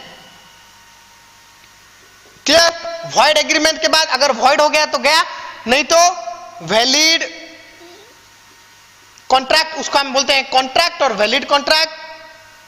क्लियर? देन है वॉइडेबल कॉन्ट्रैक्ट। नेक्स्ट है वॉइड कॉन्ट्रैक्ट। क्लियर? देखो अच्छे से थोड़ा एक बार देख लो, जो मैंने बोला था वो है कि नहीं। वन ऑफर है, एक्सेप्टेंस है, बाकी मैंने थर्ड में प्रोमिस और एक जो सपोर्टिव ऐड किया, फिर उसके बाद कंसीडरेशन था, एग्रीमेंट था, फिर उसके बाद मैंने और एक सपोर्टिव ऐड किया जिसको बोलते हैं मैं रेसिप्रोकल प्रोमिस, फिर उसके बाद void agreement, valid contract, voidable contract and void contract. Clear? हो गया समझ में? आ गया समझ में?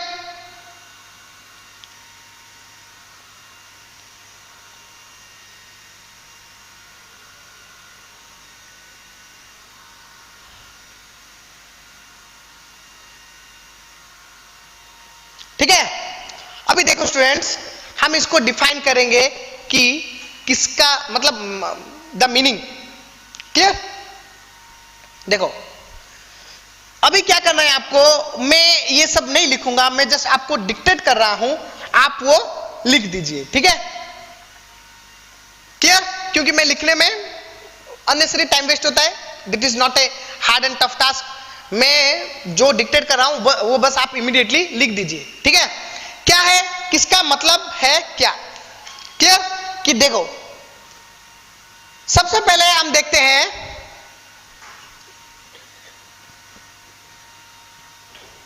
ओके, सो सी, जिसको जो मैंने बोला था कि सेक्शन क्या है, कोड वर्ड के साथ याद रखना, ये वर्ड्स तो आपको याद आ गया डेफिनेटली। अभी उसका कोड क्या है, सेक्शन क्या है, किसका सेक्शन क्या है, ठीक है। जिसको, जैसे मैंने बोला था कि section 1 of Indian contract act, वो क्या डिफाइन कर रहा था, the meaning and scope, meaning and scope define करता है। Section 1 of the Indian contract act define the meaning and scope of the Indian contract act. अभी ये जो नेक्स्ट आता है सेक्शन 2, सेक्शन 2 डिफाइन, सेक्शन 2 क्या डिफाइन करता है, define the basic things of principles in Indian contract act. Indian contract act में जो बेसिक थिंग्स हैं, बेसिक प्रिंसिपल्स हैं, उसको डिफाइन करता है, उसको डिफाइन करता है कौन सा, ये जो सेक्शन 2। Okay, clear. तो डेफिनेटली ये जो सब है ना बेसिक प्रिंसिपल्स के अंदर ही आता है, तो डेफिनेटली सब सेक्शन 2 में जाएंगे, है कि नहीं। तो बोलेगे सर सेक्शन 2 में इतना सारा, तो उसको हम कैसे डिफाइन करेंगे, जैसे मैंने बोला था सेक्शन के अंदर सब सेक्शन, जैसे लॉ के अंदर एक्ट, एक्ट में चैप्टर, चैप्टर के अंदर आता है सेक्शन, फिर सब सेक्शन, फिर क्लॉज, फिर सब क्लॉज। क्लियर। अब ये क्या हो गया, सेक्शन, सेक्शन के अंदर जो भी आएगा उसको हम बोलेंगे सब सेक्शन। ओके, तो ये जो सब है ना, ये दो सेक्शन 2 के अंदर ही आते हैं।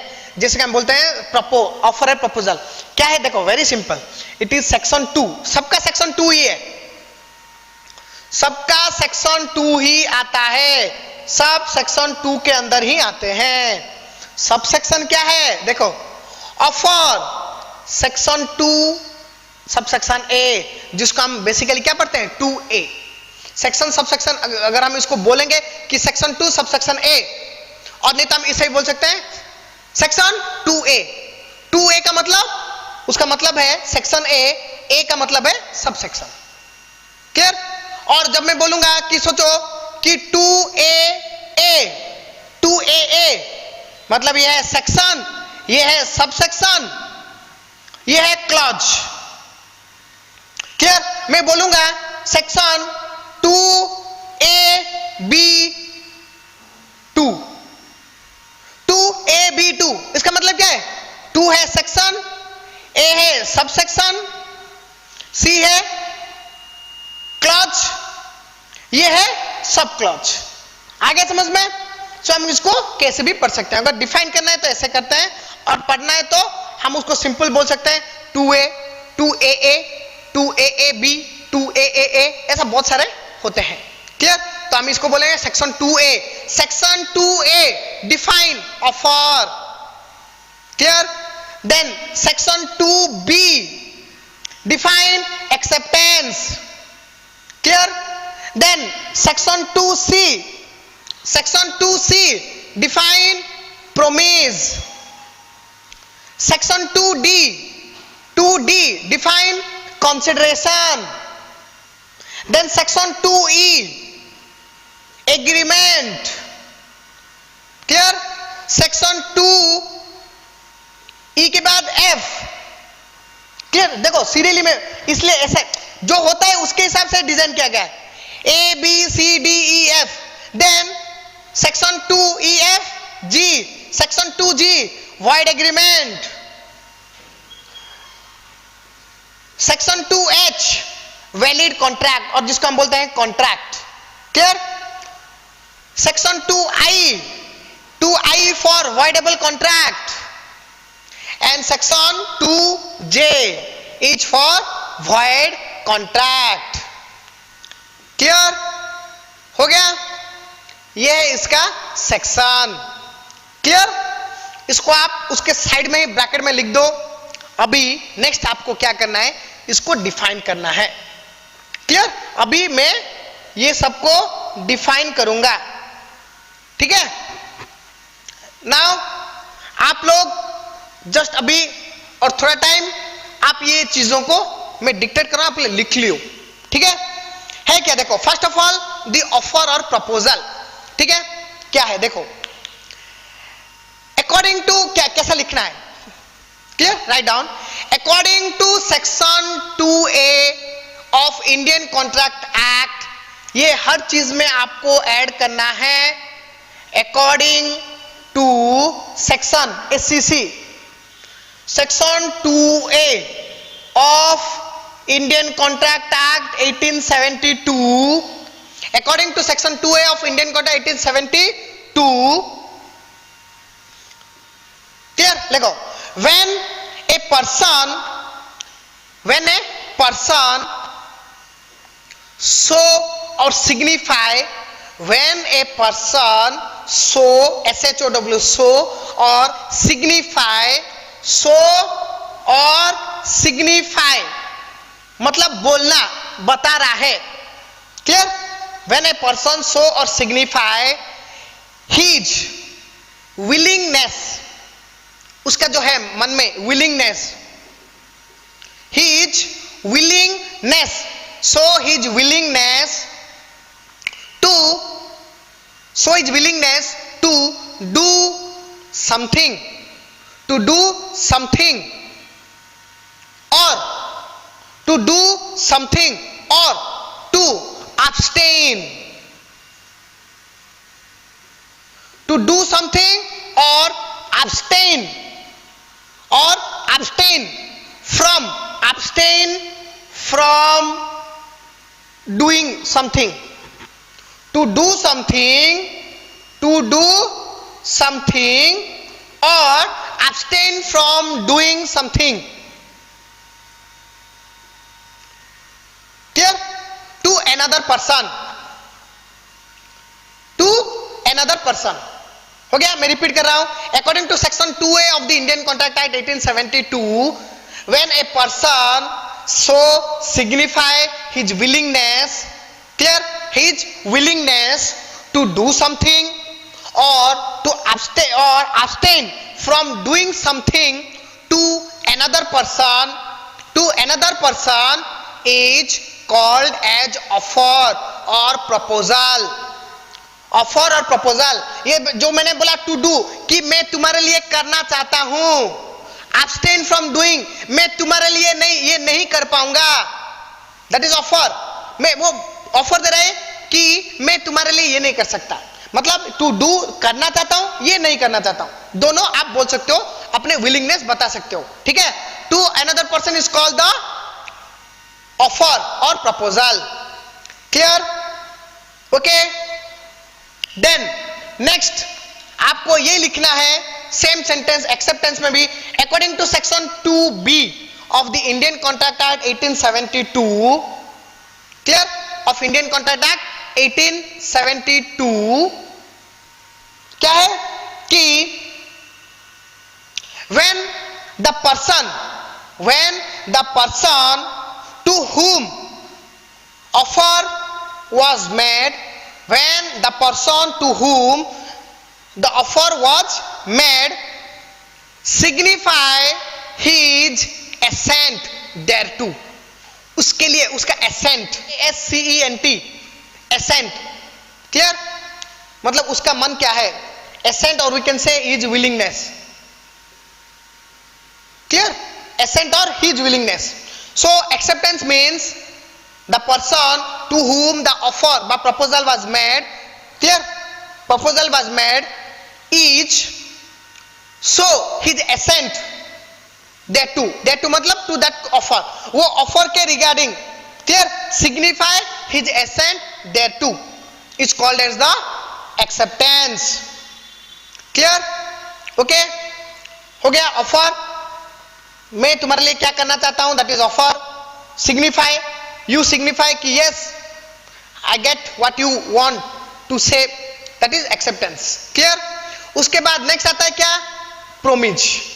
प्रोमिज मतलब जैसे मैंने बोला, प्रोमिज मतलब the we can say write down section according to section 2C of Indian contract act, according to section 2C of the Indian Contract Act define define, define क्या डिफाइन करें कि define the person who made the promise, who made the offer, the person who made the offer or proposal is known as the promiser. promiser क्या बोलते हैं उसको? promiser. Clear? The person who made the offer is known as the promiser. Clear? And the person, continue लिखो, and the person to whom the offer was made is known as the promisee. promisee जिसके लिए बना है, offeror किसके लिए बना है? Accept करने के लिए. तो जो बनाया उसको बोलते हैं promiser, जिसके लिए बना है उसको हम बोलते हैं promisee. क्लियर? सो 2C डिफाइन करता है promise मतलब two person, promiser and promisee. Clear? promiser मतलब the person who made the offer, promisee जिसके लिए वो ऑफर बनाया. Okay clear? ओके स्टूडेंट्स, अभी हम डिफाइन करेंगे कंसीडरेशन को. Okay so what is consideration? लिखो, उसको डिस्क्राइब करो. According to section 2D of the Indian Contract Act, clear? According to section 2D of Indian Contract Act, consideration is defined as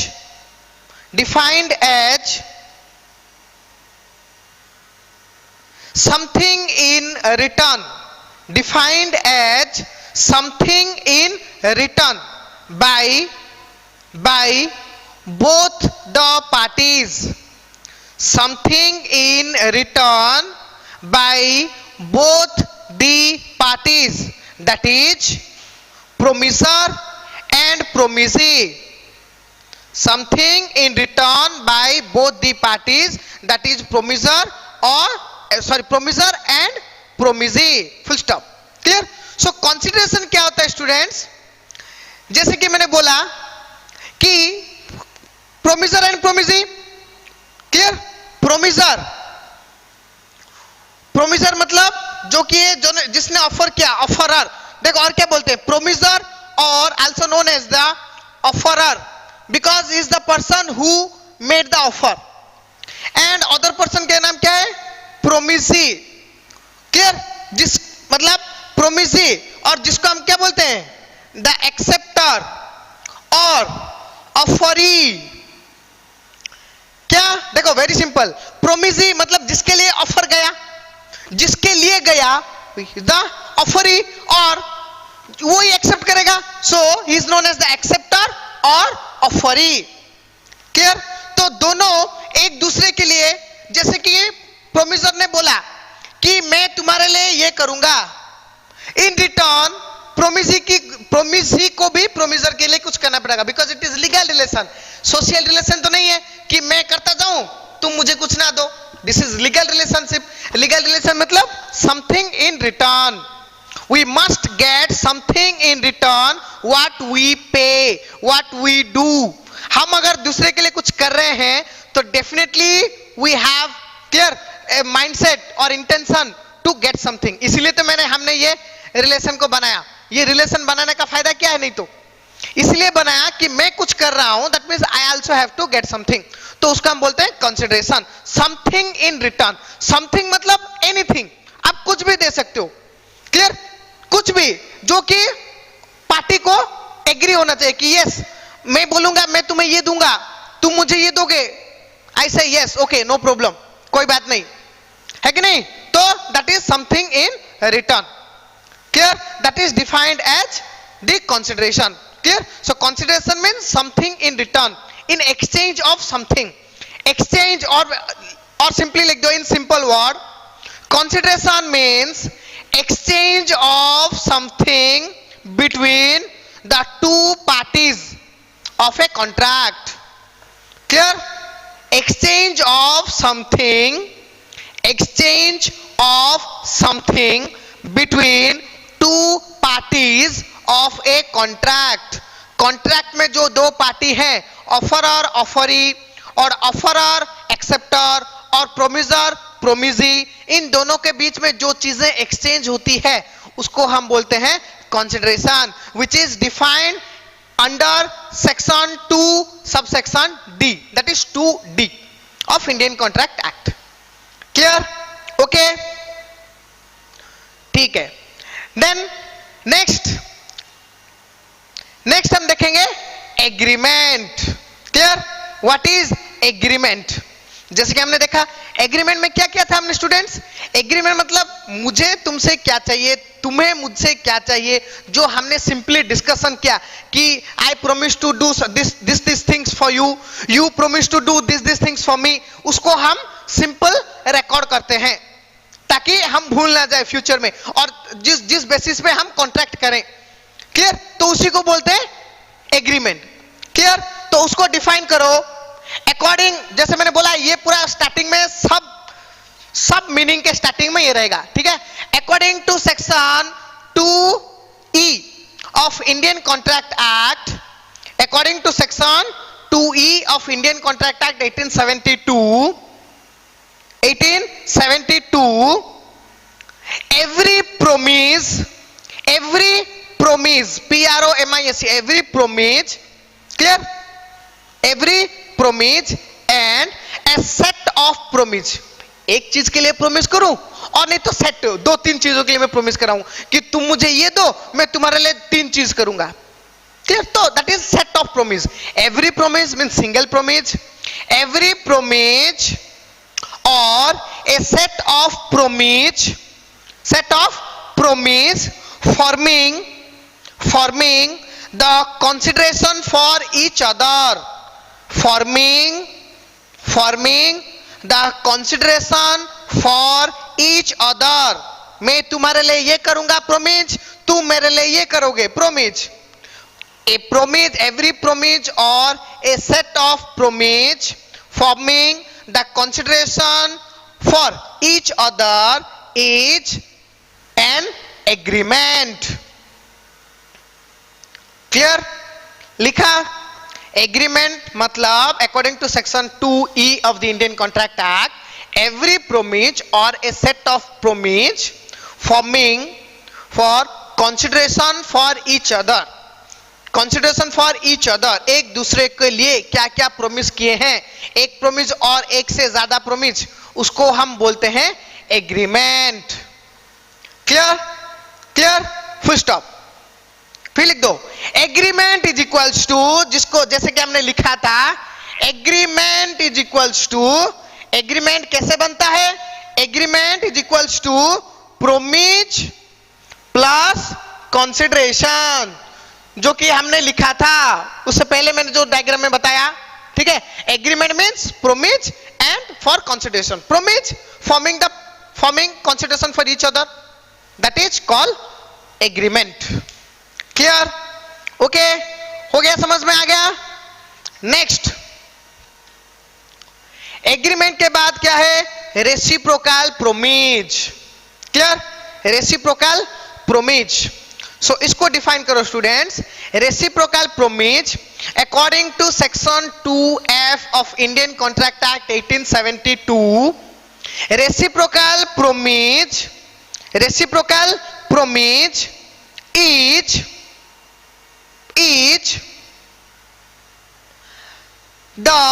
is the promise or promises made by either party, promises made by either party for each other. Reciprocal promises means promise made by both party. Clear? Promises made by both party, clear, from their respective side for each other, एक दूसरे के लिए क्या क्या promise किए हैं। Clear? Exchange, reciprocal, I do something in reciprocal, you do something. Reciprocal मतलब उसका उल्टा। क्लियर? मैंने कुछ किया, in reciprocal I get something, I give something, in reciprocal I get something, that is called reciprocal promise. मतलब मैंने promise दिया उसके बदले में मुझे प्रोमिस मिला, that is called reciprocal promise. Clear? Promise which form the consideration और part of consideration for each other, एक दूसरे के लिए मैंने कुछ दिया कुछ पाया, तो वो जो एक दूसरे के लिए जो हमने किया, जो प्रोमिस का जो अप डाउन हुआ है कि नहीं, उसको हम बोलते हैं रेसिप्रोकल प्रोमिज।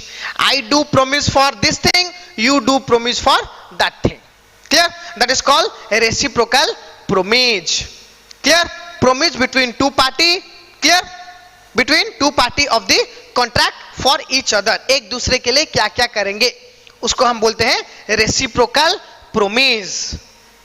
Okay, clear? आ रहा है समझ में?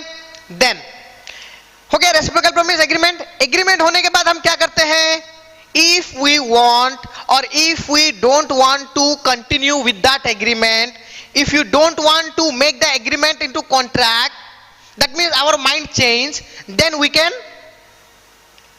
विड्रॉ आवर कंसेंट कि नहीं मुझे नहीं करना है, मुझे ये रिलेशन में नहीं आना है, लीगल रिलेशन में, तो वो जगह पे हम मना कर सकते हैं, उसको हम बोलते हैं वॉइड एग्रीमेंट। क्लियर? और वो डायग्राम में मैंने बोला था, if you made a agreement then while you post, clear, और move to your legal advisor, clear, legal advisor deny to approve your agreement, then your agreement is called as a void agreement, cancel हो गया। Clear? So लिखो, define करो उसको, according to section 2G, according to section 2G of Indian Contract Act 1872, an agreement not enforceable by law, an agreement not enforceable by law, जैसे मैंने बोला था वो डायग्राम में, एग्रीमेंट हो गया enforce, that is contract, agreement not enforce, that is void agreement. Clear? तो क्या डिफाइन किया, according to section 2G of Indian contract act, agreement not enforceable by law is called as void agreement और is known as void agreement. Clear? उसका हम बोलते हैं void agreement. Clear? Full stop. उसके नीचे लिख दो, void agreement has no legal rights और obligation, void agreement has no legal rights और ओब्लिगेशन फॉर एनी पार्टी। वो वॉइड हो गया, कैंसिल हो गया। आप लोगों ने उससे पहले जो भी डिसाइड किया था ना, वो सब कुछ गया, कैंसिल हो गया। Clear? No legal bound responsibility कुछ भी नहीं है। क्लियर? सो वॉइड एग्रीमेंट के बेसिस पे आप कुछ भी काम नहीं कर सकते। अगर आपने जो डिसाइड किया, अगर वो कॉन्ट्रैक्ट में कन्वर्ट होता, एग्रीमेंट अगर अप्रूव होता तो कॉन्ट्रैक्ट बनता। जब कॉन्ट्रैक्ट बनता तब आप जो जो प्रोमिस किए थे वो सब काम करने के लिए आप बाउंड होते। बट अभी आपका कॉन्ट्रैक्ट मतलब एग्रीमेंट कैंसिल हो गया, तो कॉन्ट्रैक्ट नहीं बना है। तो कॉन्ट्रैक्ट नहीं बना है मतलब आपने जो जो प्रोमिस किया था वो सब कैंसिल हो गया। वो सब चीजों को अभी मतलब they are not in force. Nobody can make you bound to do those things that you promise. Clear? क्योंकि वो गलत कैंसिल हो गया। अभी कोई भी लीगल राइट्स, ओब्लिगेशन, रेस्पॉन्सिबिलिटी नहीं है, वो सब कुछ कैंसिल हो गया। ओके? क्लियर? आ गया समझ में? Void agreement. Okay, next, void agreement हो गया। अगर सोचो कि वो अगर अप्रूव ना हुआ तो हो गया वॉइड एग्रीमेंट। अगर अप्रूव हो गया, clear, means agreement enforceable by law, agreement accepted, और जिसको हम बोलते हैं enforceable, enforceable, enforceable. Clear? Agreement CEA, sorry, enforceable है कि नहीं? एनफोर्स हो गया, पावरफुल हुआ, पास हुआ, तो उसको बोलते हैं एनफोर्सेबल। वो जो था not void agreement, not enforceable, enforce नहीं हुआ, ये एनफोर्स हुआ। So agreement enforceable by law, law ने अगर उसको अप्रूव कर दिया that means that is a contract, और जिसको हम अदरवाइज बोलते हैं a valid contract. Clear? So write down, उसको डिफाइन करो वैलिड कॉन्ट्रैक्ट को। According to section 2H, according to section 2H of Indian Contract Act 1872, an agreement enforceable by law, an agreement enforceable by law is called as a contract or a valid contract. Clear? Agreement enforceable by law is called a contract or valid contract. Clear? Full stop. All the parties to a contract are legally liable, responsible for their respective promise. Clear? Each and every parties to a contract, लिखो इसको, मैं बोल रहा हूं, each and every parties to a contract are liable and responsible to perform their respective promise. जो भी वो लोग ने प्रोमिस किया है वो सबको परफॉर्म करना जरूरी है, क्योंकि कॉन्ट्रैक्ट बन गया। अभी आप अगर नहीं करोगे तो दूसरा पार्टी आपके अगेंस्ट में केस फाइल करेगा, तो फिर आपको लीगल प्रोसीजर के हिसाब से पनिशमेंट भुगतना पड़ेगा। ठीक है? क्लियर? आ गया समझ में? That is A valid contract. Okay, next, valid contract के बाद फिर और एक चीज है जो हम देखेंगे, that is voidable contract. Clear? Section 2H ने डिफाइन किया वैलिड कॉन्ट्रैक्ट को। Then section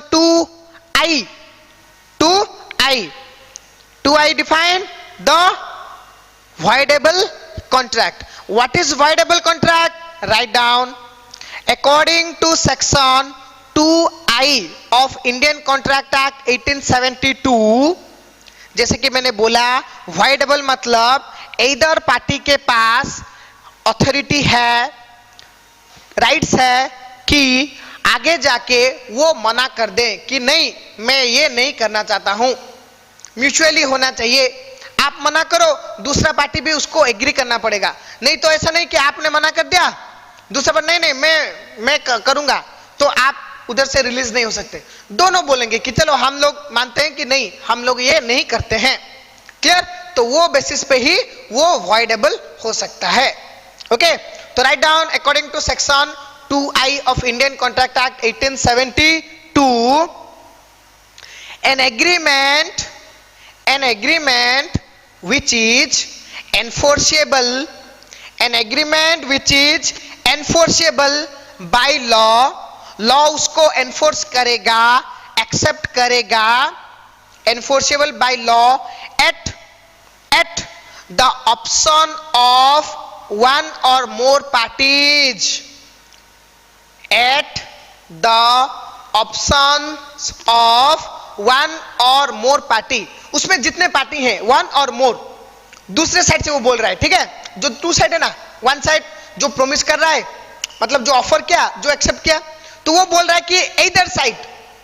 clear? एनफोर्स मतलब लॉ उसको अप्रूव करेगा, दोनों में से कोई एक बोल रहा है कि मतलब उसके पास है कि आप मना कर सकते हो, तो अगर वो मना करेगा, ए बी, सोचो कि ए एग्री है करने के लिए, बी को बोला जा रहा है eight the option, at his option, कि अगर आप हाँ करो तो आगे जाएगा, ना करो तो कैंसिल हो जाएगा। तो उसको वो सिचुएशन कब आता है कि उसको पूछा जाएगा कि हाँ है क्या ना है, वो अदर कंडीशंस है, वो हम पढ़ेंगे जब हम देखेंगे एसेंशियल एलिमेंट्स में। जब हम पढ़ेंगे एसेंशियल एलिमेंट, वो टाइम पे आप ये समझ पाओगे कि कौन से एंगल में एक कॉन्ट्रैक्ट को वॉइडेबल किया जाता है और कौन से एंगल में एक कॉन्ट्रैक्ट को वॉइड एंड वॉइडेबल किया जाता है। ठीक है? वैलिड कैसे होता है आप लोग को मालूम है, एग्रीमेंट है, एसेंशियल जो 10 एसेंशियल एलिमेंट फुलफिल हो गए, that is a contract.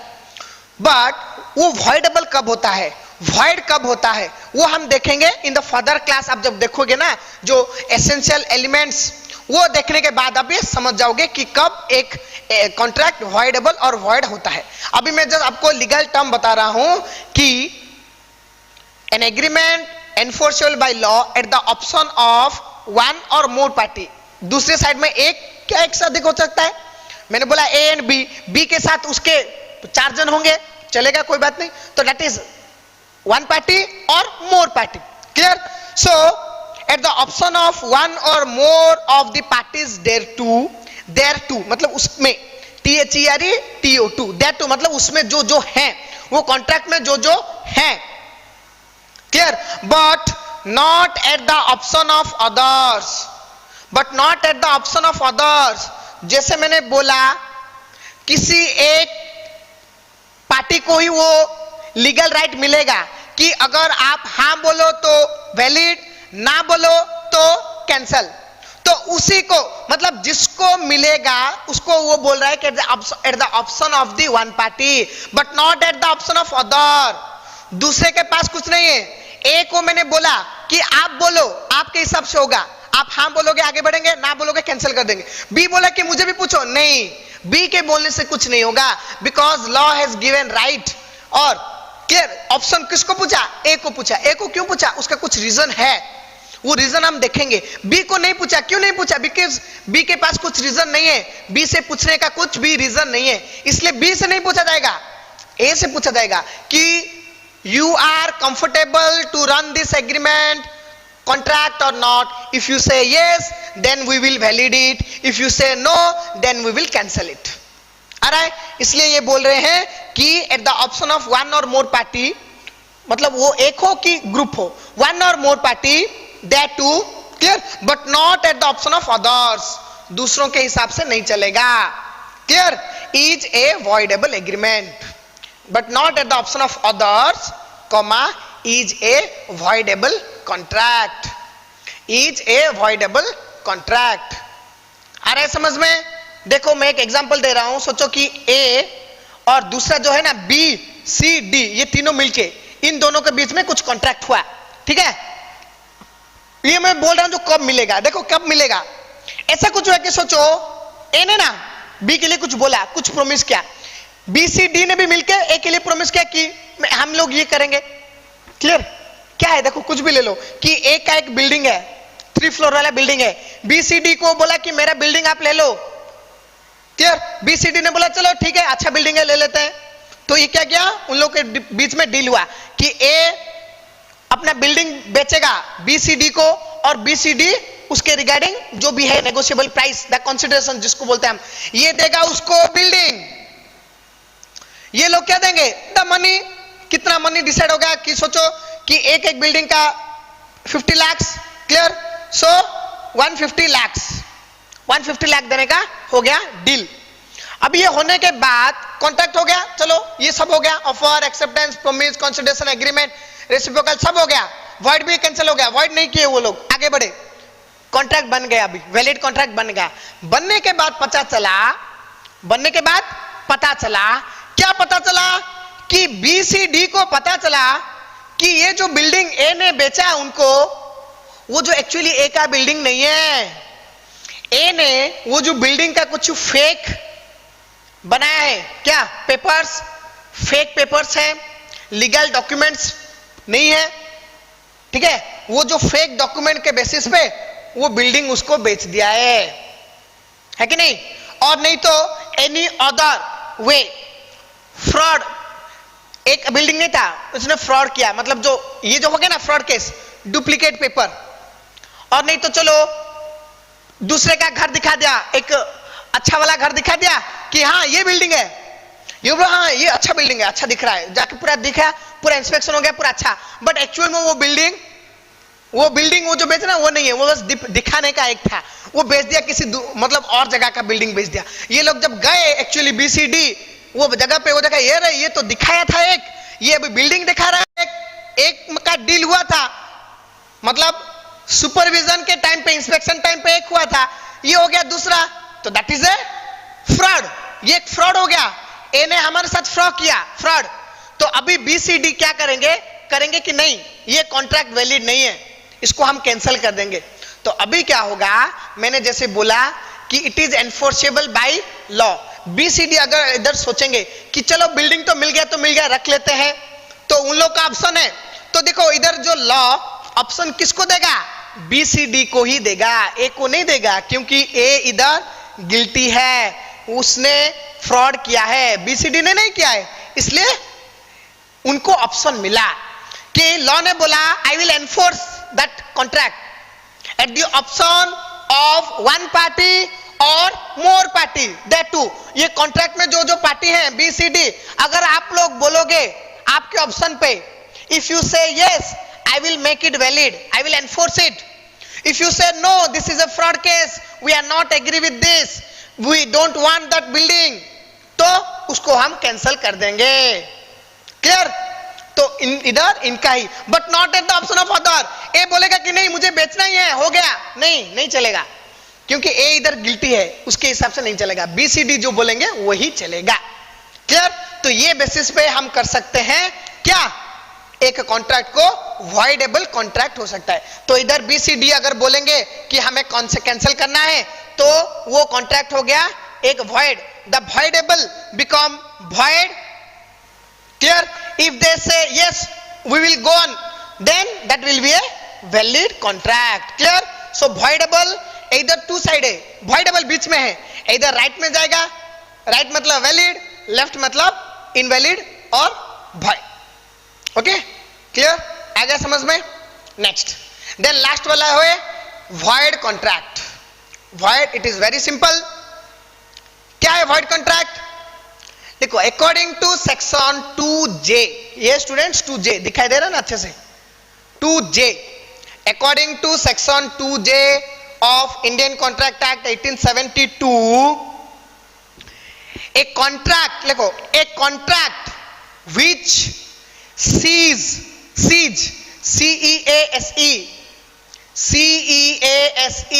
Seize, ये वर्ड आपने सुना होगा, जैसे कि आपने फिल्मों में देखा होगा कि उसका वो बिल्डिंग सीज कर दो, उसका स्टॉक सीज कर दो, उसका फैक्ट्री सीज कर दो। सीज का मतलब है जब ना लॉ बाय फोर्स किसी चीज को स्टॉप करता है, लॉ अपने पावर के हिसाब से बाय फोर्स, आपकी मर्जी हो ना हो, वो अपने लिए, दूसरों के भलाई के लिए, अपने डिसीजन से, clear, law by force stop something, कुछ चीजों को बंद कर देता है, उसको हम बोलते हैं seize.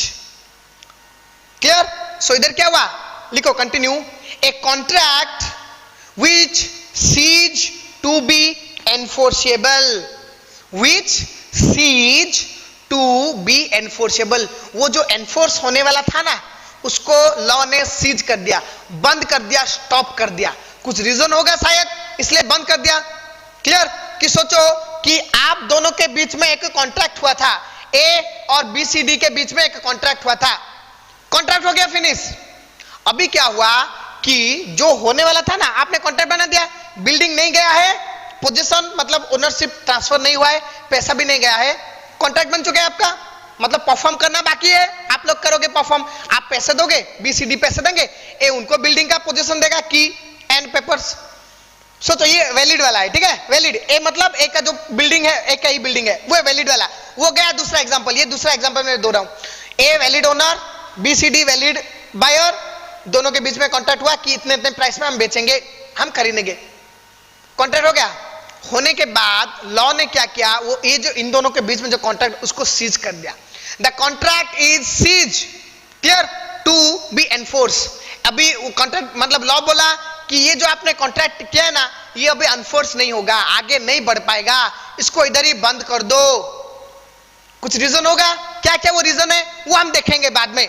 Clear? The various reason for voiding a contract, एक कॉन्ट्रैक्ट को हम वॉइड कॉन्ट्रैक्ट कब बोलेंगे, उसका बहुत सारे रीजंस हैं, वो हम देखेंगे बाद में, ठीक है।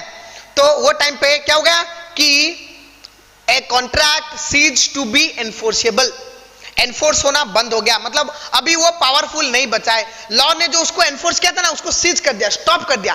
नाउ यू आर नॉट और you can not perform the contract promise, जो आपने किया था वो आप परफॉर्म नहीं कर पाओगे। क्लियर? क्लियर? अभी परफॉर्म नहीं कर पाओगे, that is known as a void contract. Clear? A contract ceased to be enforceable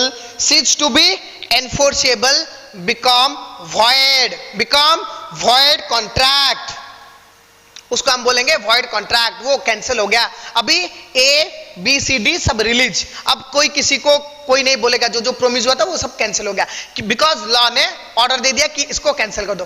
तो लॉ क्यों ऑर्डर देता है? बहुत सारे रीजन है, हम देखेंगे आगे क्लास में। जो एसेंशियल एलिमेंट्स है ना उसमें आपको सब आएगा, ठीक है, उधर हम देखेंगे।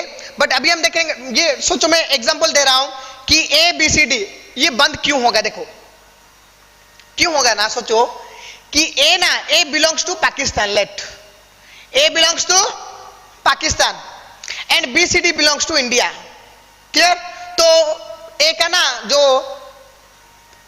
पाकिस्तानी है उसका बिल्डिंग नो डाउट किधर भी है, सोचो इंडिया में ही है और पाकिस्तान में, कहीं भी ले लो, कहीं पे भी चलेगा, कोई बात नहीं। The matter is A is a Pakistan citizen and B C D are Indian.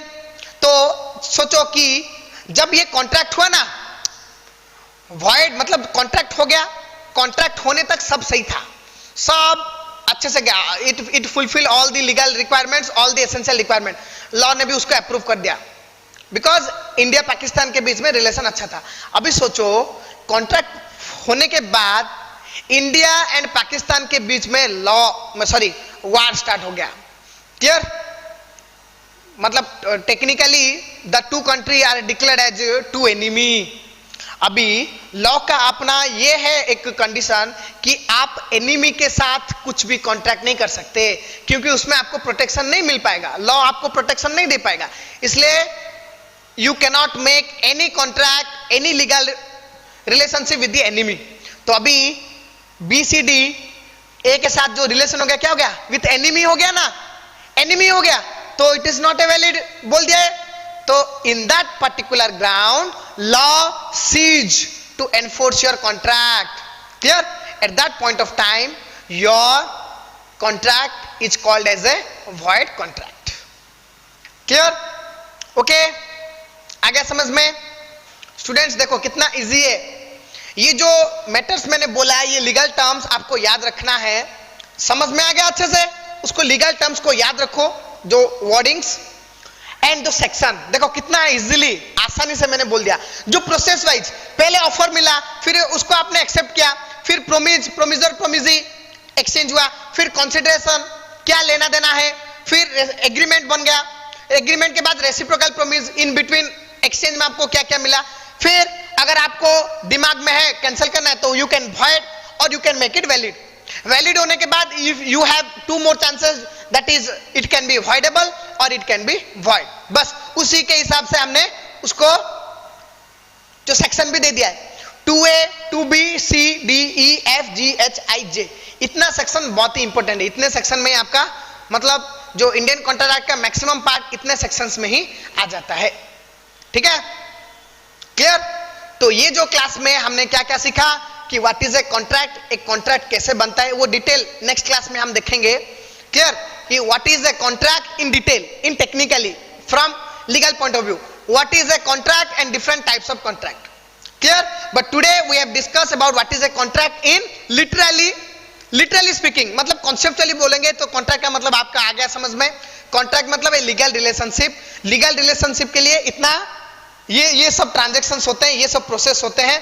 We can call these are the process, these are the legal terms, clear, which are very important, defined under section 2 of different subsection of Indian Contract Act. Clear? So I hope with this जो Indian contract act का जो conceptual clarity आप में आ गया कि contract बनता कैसे है, एनफोर्स कैसे होता है, कैंसिल कैसे होता है। क्लियर? फिर नेक्स्ट क्लासेस में हम इसको और एक्सटेंड करेंगे, जैसे कि हम देखेंगे कि क्या क्या ऐसे डॉक्यूमेंट्स हैं जिसके बदले में मतलब जो 10 एसेंशियल रिक्वायरमेंट्स जो अगर फुलफिल होगा तभी आपके कॉन्ट्रैक्ट को एग्रीमेंट को लॉ कहा जाएगा, एग्रीमेंट को कॉन्ट्रैक्ट कहा जाएगा। कौन सा वो 10 हैं एसेंशियल रिक्वायरमेंट्स। क्लियर? उससे पहले हम देखेंगे what is a contract and different types of contract. Okay? Clear? So with this today we are summing up the class over here. So अगर इसके रिलेटेड अगर आपको कुछ डाउट्स हो तो definitely you are heartily welcome. Your all doubts and your any complain, आप class के regarding, voice के रिगार्डिंग, कुछ भी अगर कंप्लेन हो ना आपको, तो आप वेरी मतलब फ्रैंकली आप मेंशन कर दो कमेंट सेक्शन में. आप बोल दो कि सर ये प्रॉब्लम है, इसको थोड़ा करेक्ट कीजिए. तो definitely we are here for you. आपको जैसा अच्छा चाहिए हम आपको वैसे सर्विस देंगे. ठीक है. तो if you want any changes, any mistake भी हो सकता है, शायद मैं पढ़ा रहा हूं, मे बी मेरे दिमाग में ना हो, आप देखते टाइम में भी आपको पता चले कुछ मिस्टेक्स हैं, कुछ डाउट्स हैं, तो mostly welcome. You do comment on the comment section, then I will definitely try to solve those doubts. Clear? So thank you and see you in the next class.